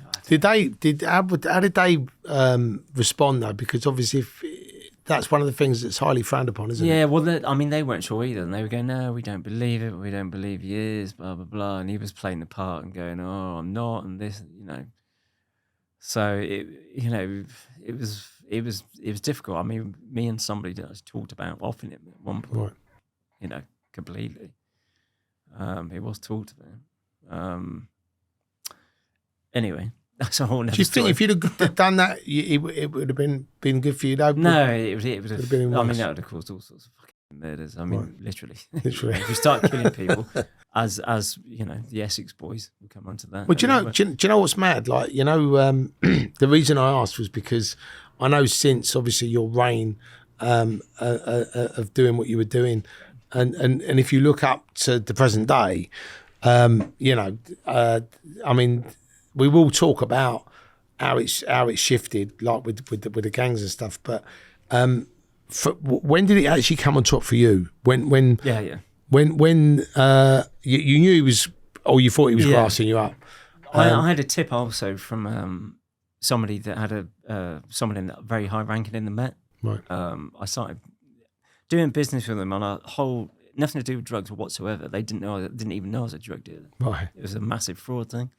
And they, unbeknownst to me, they had a high-ranking police officer. I think it was, I won't say the name, but I've got a very good idea of who it was, in the Met. And this guy's had done a background check on me, basically. Didn't tell me. And phones me up after about a week of having first met him. And he said, why the f*** didn't you tell me you're a drug dealer? You have got a massive police operation on you, surveillance operation. It's nice of him to tell you. Which Because he might not have done. I mean, like I say, I was suspecting it anyway. Because I started seeing people around me and things happening which shouldn't have been, and just shit happening. Funny moustaches and glasses. No, honestly, you start. When you're doing that sort of stuff, you become very aware of what cars are parked on your street of a day. You know on your street more or less what cars are on it. Right. You know who they are, who they belong to. I mean, even as a normal person, you do. Right. Well, I do anyway. Probably it's still in the back of my head. Right. That sort of behaviour. Just looking at, and you just start seeing people's faces too frequently, and they might be looking at you, and you think, "Why was he looking at me?" And then you see them later that day, and they're looking at you, and you just start. I've got a very good memory for faces and conversations, like photographing. Names are terrible, but faces and conversations, pretty good. Yeah. And I just started seeing shit, and people telling me this as well. And then I get it confirmed by this guy. And then I start paying him. I say, well, if this is true, get me the surveillance notes, and I'll do a comparison between our movements and the surveillance notes. Sure enough, he did.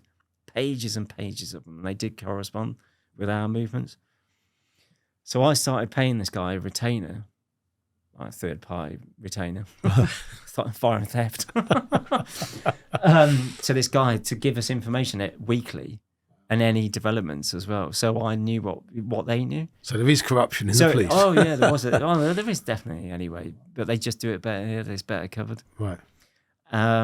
So it then became completely a game of cat and mouse.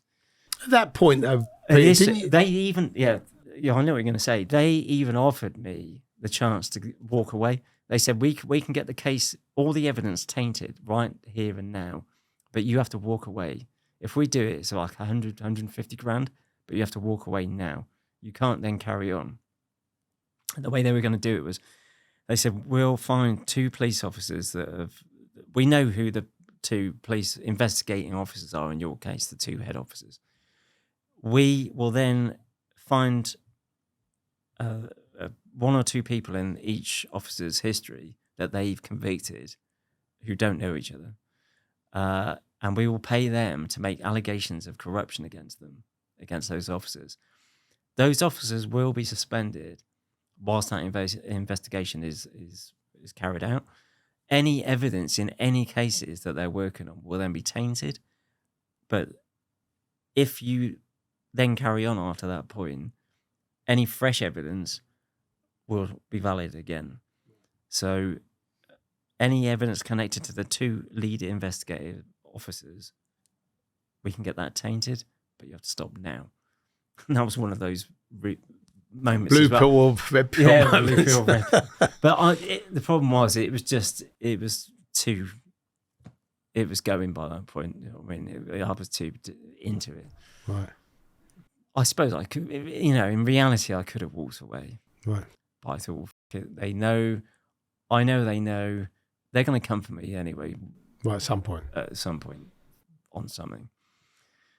So, I don't know. It's stupidity, I suppose, and greed. Right. And then I carried on. And when did you actually then, when was the arrest point after that? Yeah. So, the information from the police officer went on for a while. I had to cut them loose in the end because the guy in the middle started playing me for money. Right.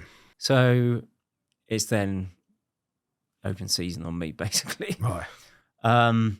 Went on for a little bit longer, and then another lab got hit in Edinburgh, and I was very close to that and nearly got arrested. And it was at that point I thought, I've got to leave the country. So I get smuggled out of the country by Turkish mafia, a friend from Swindon who was Turkish mafia. I fucking love this Turkish mafia. He was cartels. a big Turkish guy. They were importing alcohol and cigarettes mainly for big fraud, VAT fraud and stuff like that. And but yeah, obviously Turkish mafia. And he, I remember going to London with him, meeting all the Turks and whatnot, Holland, to do a lot of hash deals over there with them. Right. Anyway, I said, look, I need to get out of the country. And I knew, obviously they're involved with passports and all that carry on. Right. So I said, obvious person to ask. And he said, yeah, sure, Pieter. He used to call me Pieter, like Pieter bread. Oh, Pieter, we get you out of the country, Pieter. No problem. So in the boot of the car I go, in the boot of the Merc, out through Dover on the hover speed, into France. And they brought me over another stolen car because they owed me some money. And there's a car for you.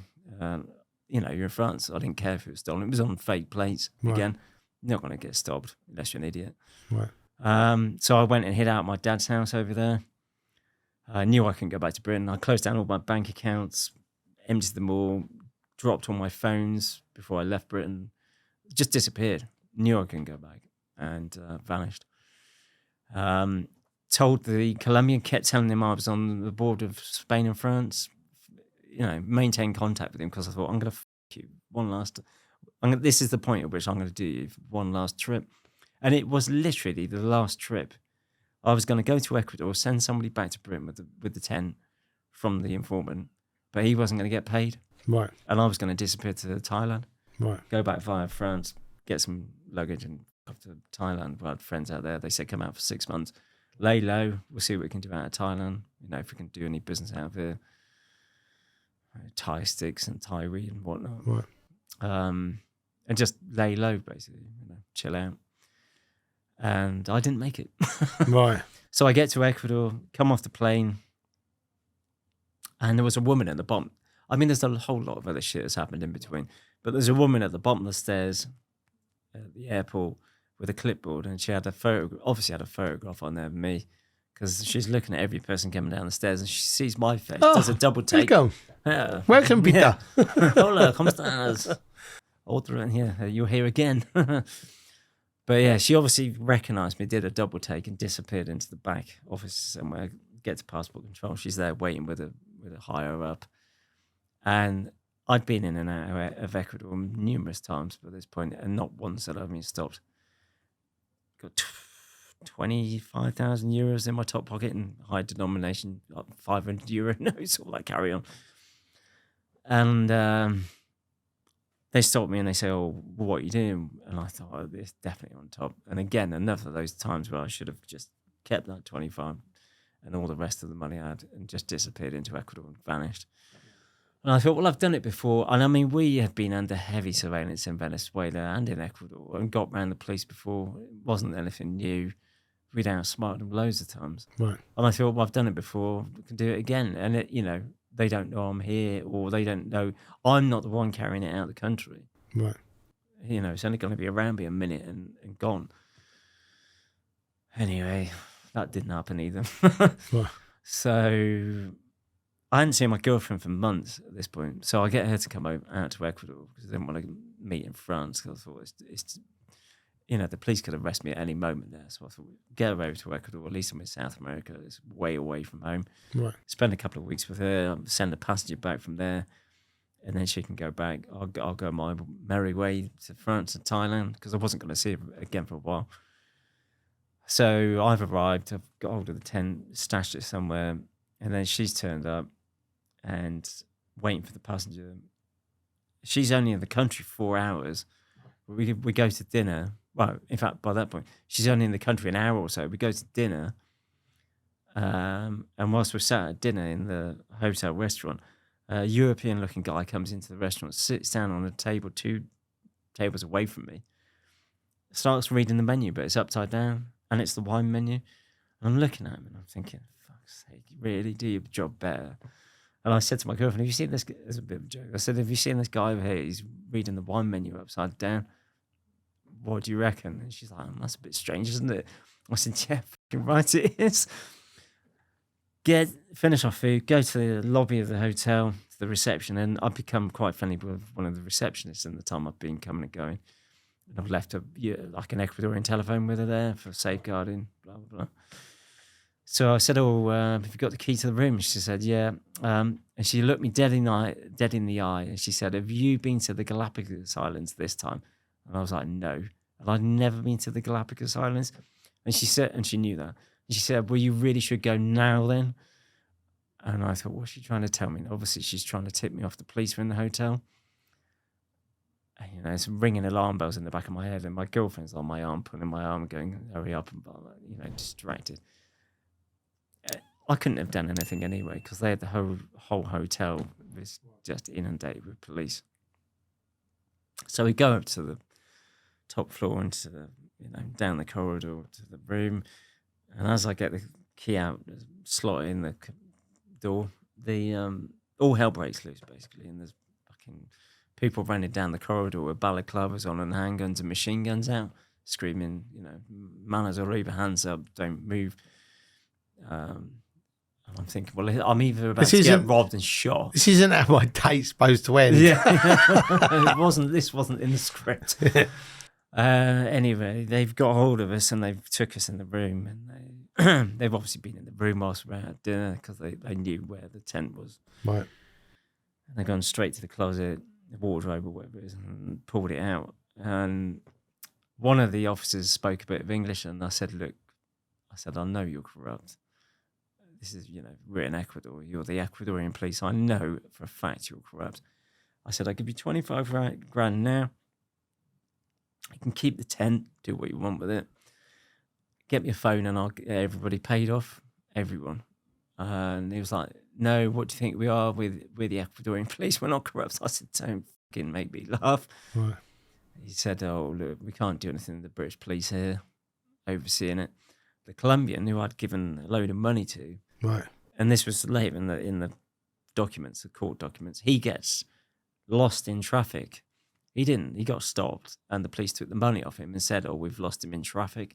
They didn't fucking lose him in traffic. They just took $30,000 off him. I suppose the British police weren't there, so it was probably easier Well, no, they to were do. there. They were there. What, stopping him? Oh, not stopping him. That's no. what I mean. No, So yeah, they yeah, can- exactly. That was their payday.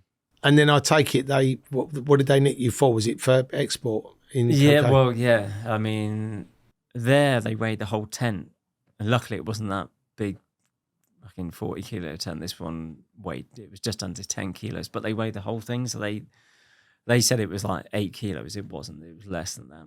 And I said to my lawyer, I said, look, back in Britain, we would extract the drugs, and so it's only the less drugs you have, the better.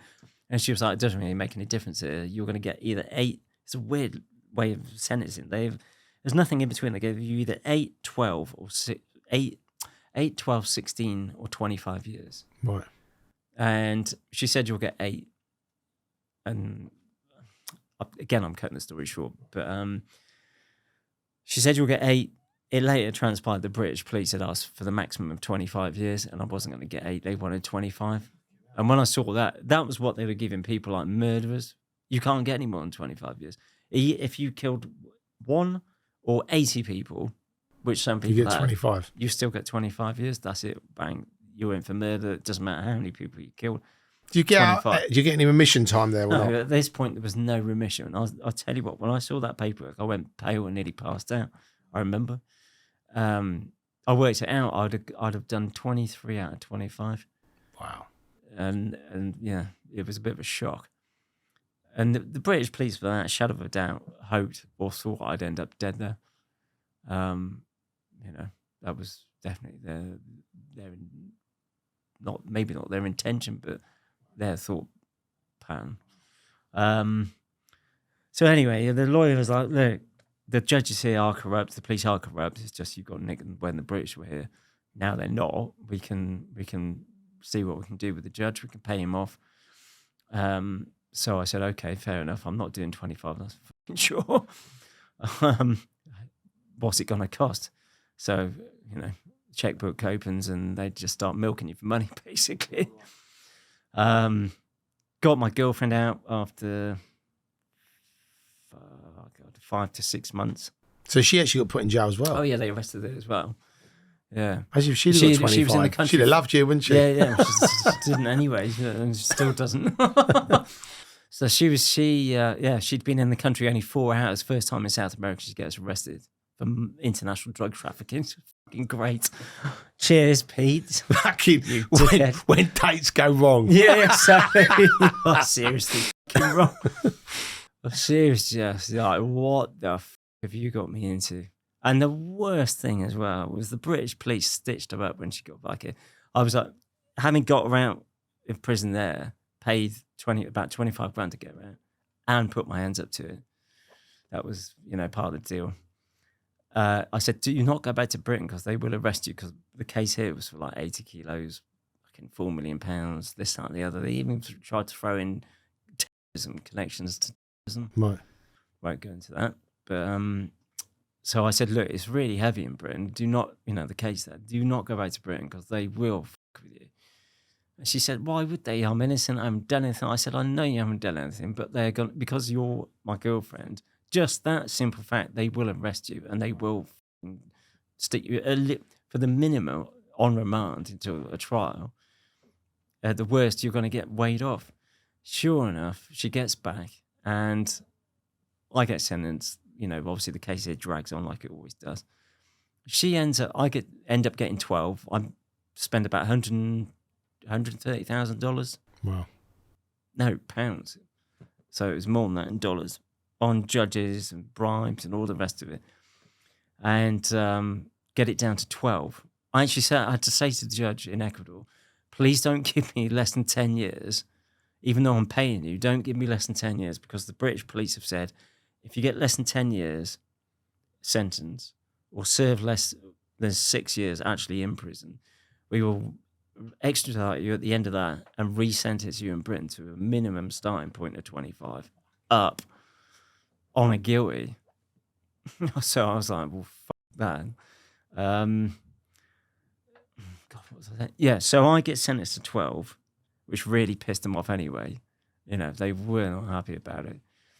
She then gets sentenced in Britain. Her legal team must have been shit, because the British police said just based on the fact that she'd been with me in Ecuador and one receipt for chemicals in Britain where I'd asked her to get, she wasn't even living with me at the time, you know, and I'd asked her to buy chemicals for me on one occasion. Get legit legal chemicals, you can buy them. They're not illegal. She kept the receipt by accident. She didn't know what they were for. I just said, I need these chemicals for something. Paint and decorate, whatever bullshit I'd come up with, and told her. And because of that receipt, the fact she was with me in Ecuador, and they found traces, only traces, the swab, of cocaine on her luggage. There was fucking cocaine everywhere. There was dust, cocaine powder everywhere. Some of the bags that I'd carried, used as my luggage I'd given to her for bags to use as luggage. Do you really think I'd use my girlfriend as a mule when I had loads of passengers? Why would I? Of course I'm not going to fucking do that. Who would? So, because they found traces, they said every time she'd come through customs, every time, mind you, she'd been carrying drugs for me. Even when I just sent her and her daughter on holiday to the Dominican Republic, no, she was carrying drugs. Not once did she carry drugs back for me. Not once. They gave her 13 years in prison. Fucking hell. Talk about a travesty of law in Britain and the legal system. What the fuck? Her legal team must have been absolute poop. I even said, look, I will write any statement you want. I'll testify. I'll say that, it was all down to me. You didn't have any idea. You weren't involved. I can explain the receipt. No, I didn't find out about that receipt until afterwards. She cut ties with me when she got back to Britain. Who wouldn't? Obviously, her legal team directed her to stop any contact with me. And yeah, she got stitched up completely. Wow. Which, it just shouldn't have happened. In our country where the law is supposed to be sacrosanct and the rest of it, things like that should not be happening. So when you actually got your sentence and you actually went into that jail, obviously you've done a little bit of bird in England, but what is the English jail like compared to the Ecuadorian jail? To be honest, when I was first arrested there, they took us to the Interpol police station, which was right in front of the airport, so I could hear planes taking off every day and smell the aviation fuel. It was literally across the road from it. Right. So I was thinking, I sat there thinking, I wish I was on that plane, or I should have been on that one. Right. That's what I mean. And they kept us there because of they call a strike, like a prison riot in Britain. It's called a strike in Ecuador, or South America, where it's a bit different there.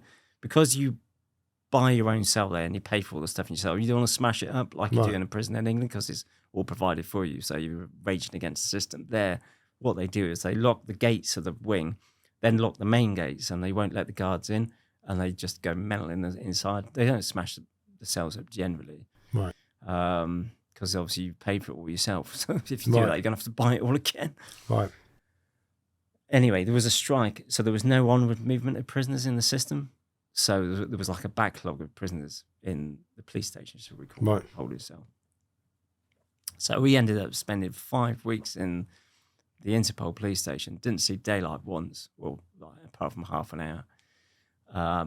It was just like a dark, dank hole. It was pretty bad. And then me and my girlfriend get split up. She goes to the women's prison. I go to the men's prison, going to a detention centre first of all, which was right next door to the prison. By this point, I'm friendly with some Syrian and Lebanese guys who were in there for terrorism, who were supplying Hezbollah with weapons, sending to Israel and different countries, selling that, getting the money, buying weapons for Hezbollah and Hamas and all that carry on. So they were all in there for terrorism, but spoke good English. So it was their lawyer I actually ended up using. Right. So I became quite friendly with them quite quickly. Followed them into the detention centre, shit in there. So we bribed the guards to take us into the main prison. So you're a little VIP suite. Yeah, well, their friend, who was an Egyptian, was already in the prison. He was running the wing. Right. It was pretty much foreigners. They'd been living in Ecuador for years and between the Far East and Ecuador. Right. So they had it really sort of sewn up in there. So I went in again with them into the prison, and I didn't want to buy and sell initially because I thought I'm not going to be here very long. Right. So I thought I'm going to be out of here in a few months. I had it in the back of my head, I'm going to be out of here, bribe, do whatever, I'm going to be out of here quick. I didn't ever envisage I'd be there for like over 9 years. So, God, so I went into a cell with a German and French guy, Jan and Rani, and just shared a cell with them initially because I thought I'm not buying a cell because I'll be gone soon. So I thought.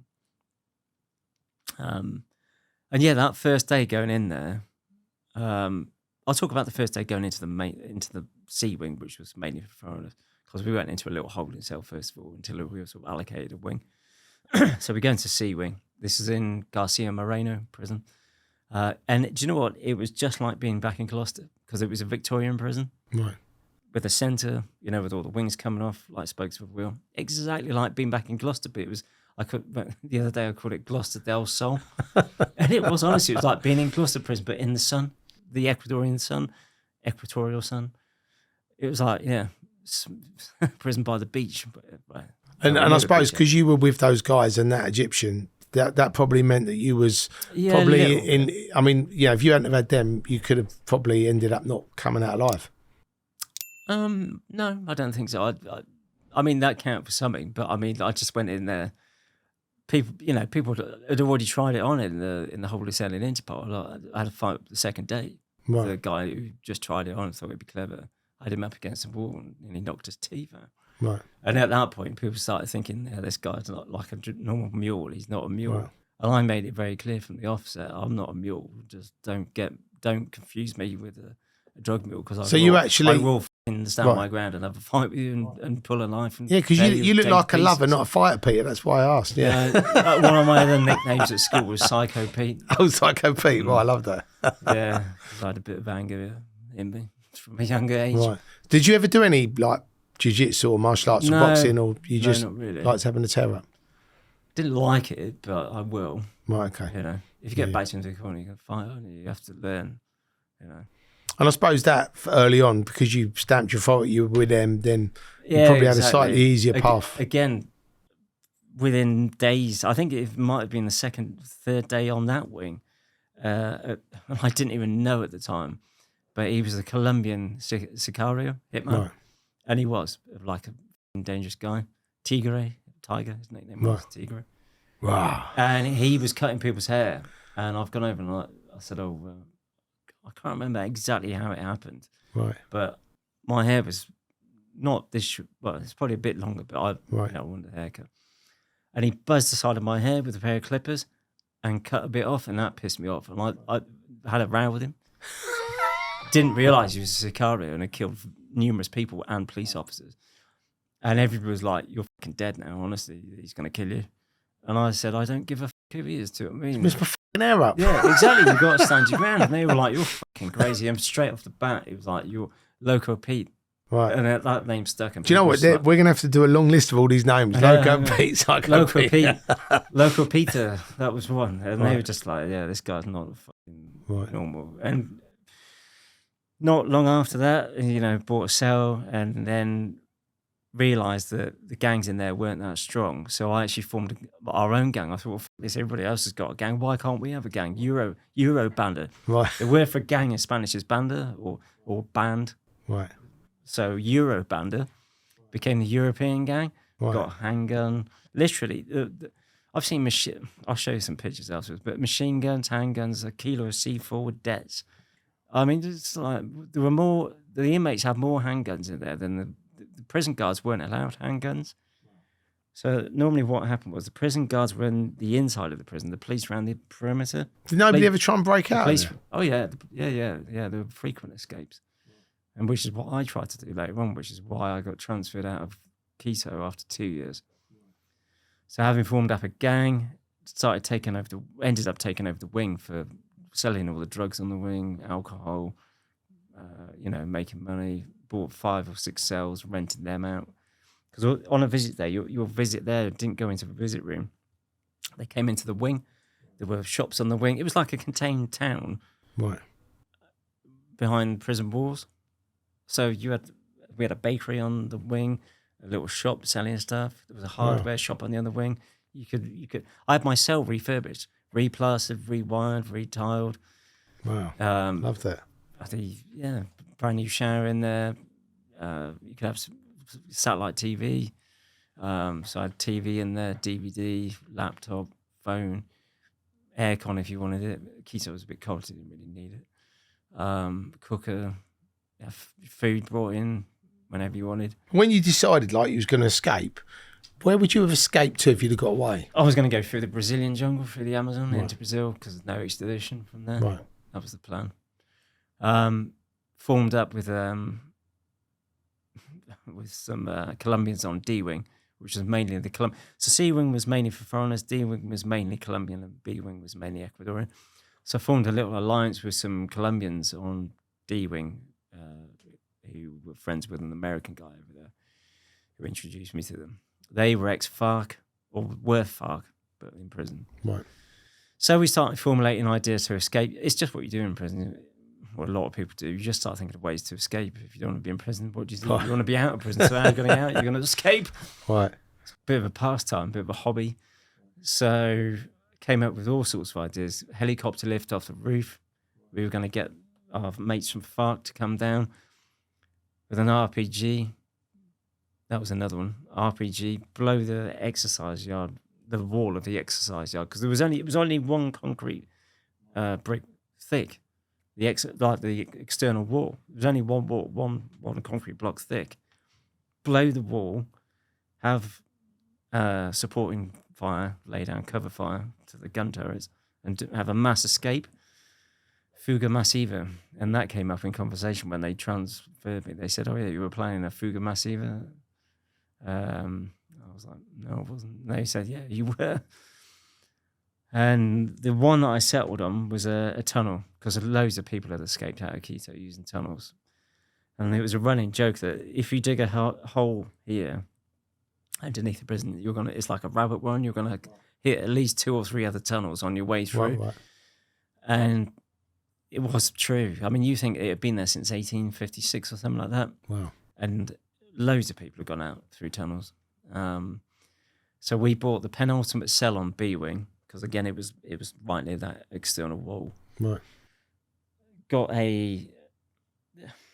Had a party on that wing to cover the noise of us breaking the floor. So broke the floor on a visit day, had a huge party, loads of noise, big speakers, people drinking, and had a concrete top made to cover it. So it had a cap.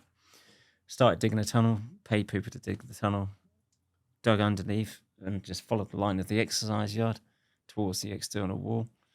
And before we got to I think we ran out and under the external wall, but yet to come up, and the guards knew something was happening. Right. And just fucking one day on a visit day again, came and got me, got the Colombians, split us all up, and we all got shipped out to different prisons, all around Ecuador, different places, so we couldn't be in contact with each other and couldn't escape and blah blah blah. And I got sent to at the time the 3rd most dangerous prison in the whole of South America, in Guayaquil, the penitentiary La Penny, penitentiary. What was it called? La Litoral. Anyway, the penitentiary in Guayaquil. This was the 3rd most dangerous prison at that time. Now it's probably the most dangerous prison in the whole of South America. It's off the charts now. And there it was very different to Quito. There it was completely gang controlled. Nothing happened in there. I mean, like I was selling coke in Quito.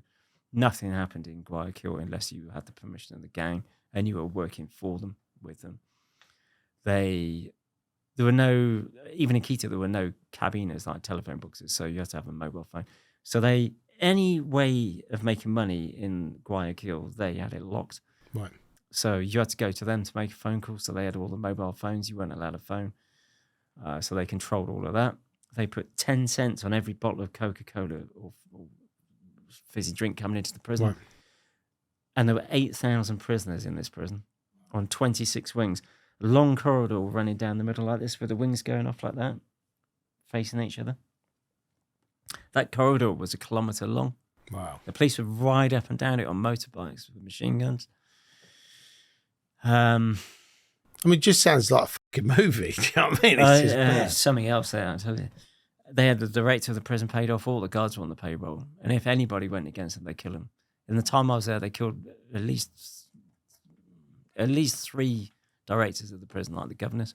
Wow. Because the governors started trying to crack down on the gangs, so they just had people wait for them outside or at their home address and just shoot them dead. Wow. And they basically, it was split between 2 gangs who were at war with each other. So one end of the prison, so there's 4,000 prisoners at that end. That was the Russos at the time. They don't exist anymore. And the Cubanos, Los Cubanos at this end of the prison. So I ended up in that end with the Cubanos, and generally any foreigners coming in, they would have like an auction.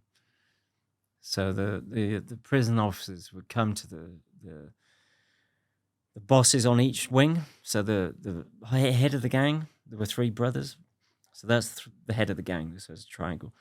Below them, they had a boss on each wing that they controlled of this half of the prison. And under that boss on each wing, they had their lieutenants, foot soldiers.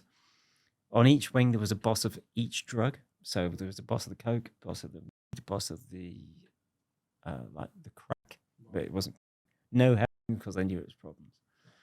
Boss of the alcohol, and that was for each wing. Every Sunday, they paid tribute, or they collect the money, or if not daily. Right. But Sunday was payday for everyone. Going back to the foreigners, if a foreigner arrived, they would call up all the bosses from these wings to the director's office and literally have an auction. And they would auction off the foreigner to the highest bidder. And the highest bidder would then get the opportunity, should we say, to torture and extort as much money as they could out of any foreigner or anyone they thought had money. The guards would then get a part of that, a percentage of that as well, and the director got paid off as well. So it was all paid off. They knew exactly what was going on in there. Luckily for me, before I left Quito, because I knew Guayaquil was bad, I said, look, to a friend of mine, Colombian friend, who owned the bakery, I said, look, can you phone ahead and contact certain people down there who I'd met in Quito who had been moved back there, gang leaders? I said, call them and tell them I'm on the way and make sure that I'm received and not auctioned off, yeah, like the rest of them were going in there, because I know it's going to be bad if I do. And I didn't really know what had happened when I arrived there, because there'd been some ruckus with oddly enough, one of those terrorist bunch that I'd gone in with.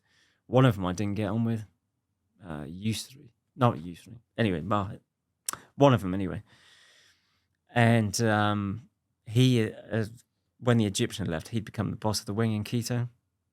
But because of what I'd done, and I had that gang, I was sort of in competition with him, and I wasn't sure whether he'd had me moved or whether it was a combination of me trying to escape and him. Right.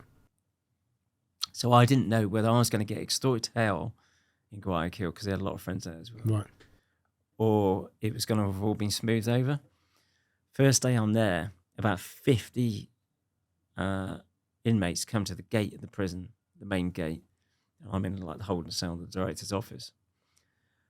The guard just opens it up. He walks straight towards me, all in brand new sports gear, brand new trainers, baseball cap, big gold chains, dogs, guns, phones. Just walked straight up to me and go, "Oh, are you the English guy from Quito?" And I was like, "It's going to go one or two ways here. I'm either going to get extorted to hell, right, buried in or chopped up and disposed of in the rubbish, which is what happened, or it's going to be all right." And they said, "We got your friend on the phone in Quito." And I was thinking, is it the Colombian or is it the fucking the guy I've fallen out with? It was the guy I'd fallen out with. I was like, oh, fuck. I said, "You're not my friend. I don't want to talk to this guy." Anyway, it had all been sort of vaguely smoothed over. So they took me into the wing, into one of the better wings, and said, "Look, you can stay in. We'll put you in there. You're going to stay with one of the bosses of the drugs, but not just for that wing." It turned out he was the boss of the crack for the entire fucking end of their prison.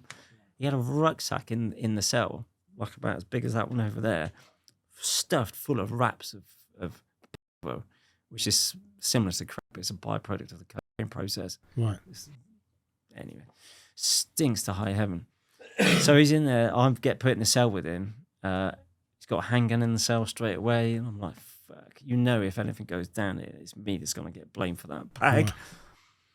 End up spending, I don't know, 3 or 4 months in there with him, and I'm getting sick of it. And I think he was a bit as well. And I've just said, look, I'll buy a cell just to grease the wheels a bit, because the money went to the gang in Guayaquil. So I bought a cell off him for like $1,500.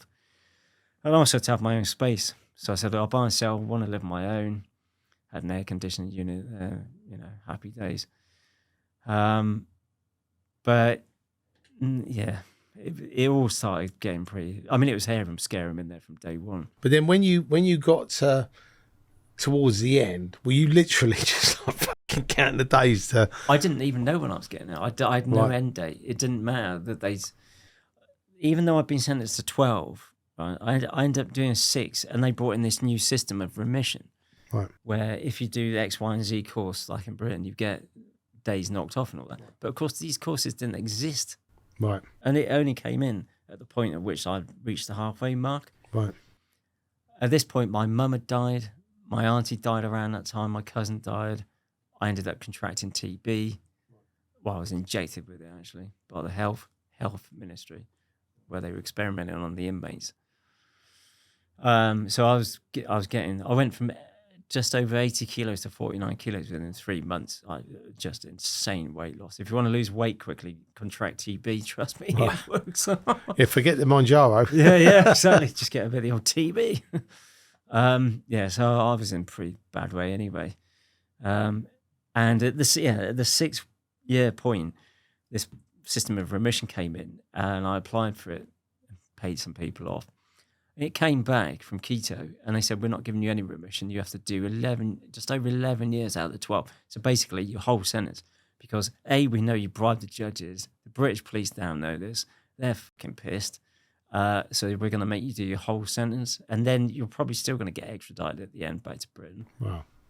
So at no point, up until the point I was released back in Britain, did I know that, A, the sentence was finished. So when you finished your sentence in Ecuador, did you get extradited back to Britain, or did you come? What happened when you actually got out? Yeah, what I didn't get out in Ecuador. What happened was my family just got so sick of it, and it became so dangerous in the prison there. There were so many shootouts and people getting killed in there that my family said, look, we're going to get you repatriated.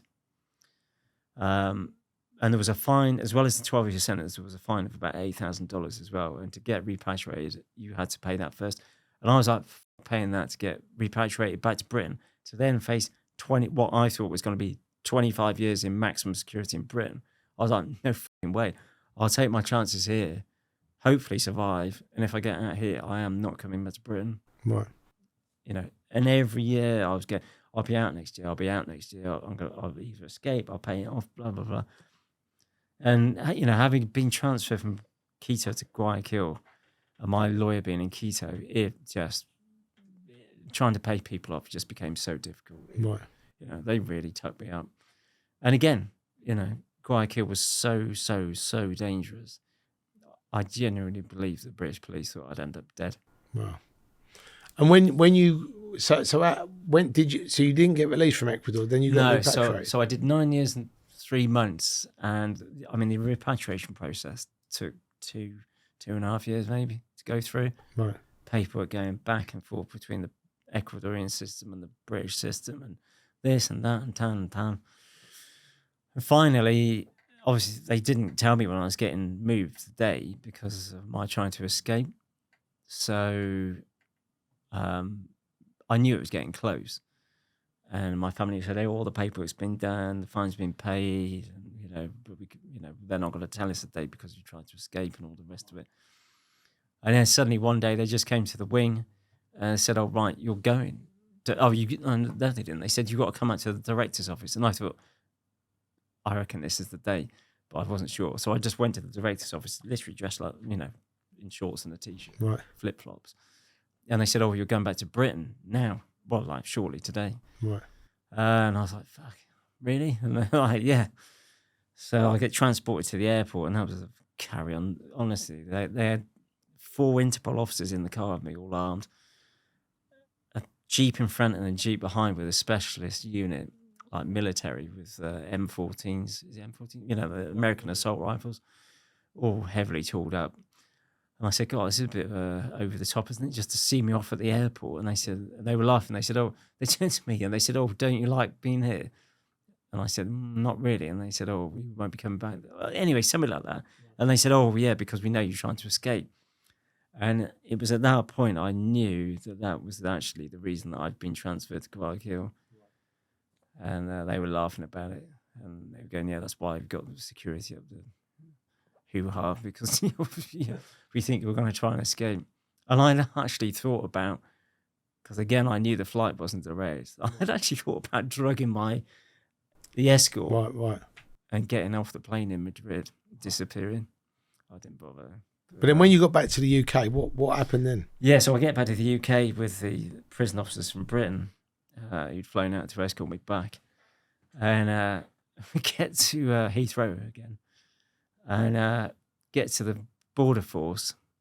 And the guy looks at my passport, he's flicking through it, and he looks up at me and goes, oh, been a naughty boy then, have we? I was like, yeah, I said, welcome back to Britain, true British humour. But yeah, got taken to Wandsworth and did 10 months there. And like I say, up until the day I walked out those gates at Wandsworth, I thought I was going to get gate arrested. And even on my day of release, I didn't get, normally you get released in the morning or around midday. There, they didn't release me until nearly 6 p.m. I was going mad. I was going, what? Are you sure there's not a gate arrest for me? Have I got any warrants? And they kept saying, no, you're fine. But I couldn't understand what the delay was. And they just kept saying, oh, it's paperwork and everybody else is getting out. And I was still sat there. I was going, fuck, no, there's something wrong. There's definitely something wrong. And obviously we've skipped over your sort. I mean, you can't really cram 9 years into a podcast. But I think you wrote a book about it. Yeah. Which was called El Infierno. So for anybody that wants to know the finer details, make sure you get a copy of that book. Mainly about prison in Ecuador. Yeah. It's and you've only written one book, right? Yeah. Right. But I've about a third through a prequel, which I must get finished. I keep saying it and I haven't done it, but I am gonna finish it. And when you got out of jail in England, were you wandering around thinking, I'm going to get nicked in a minute, I'm going to get nicked in a minute? Well, no, because did you get sort of go, I'm free? After I walked away from Wandsworth that day and I didn't get arrested when I came out the gate, I kind of knew that, yeah, I'm pretty good chance I'm free. And like they've put the case to bed and they're content with the amount of time that I've done. But yeah, I mean, I was still looking over my shoulder and still worried about police knocking on the door and going, oh, actually, we've decided to prosecute. So what year was you released?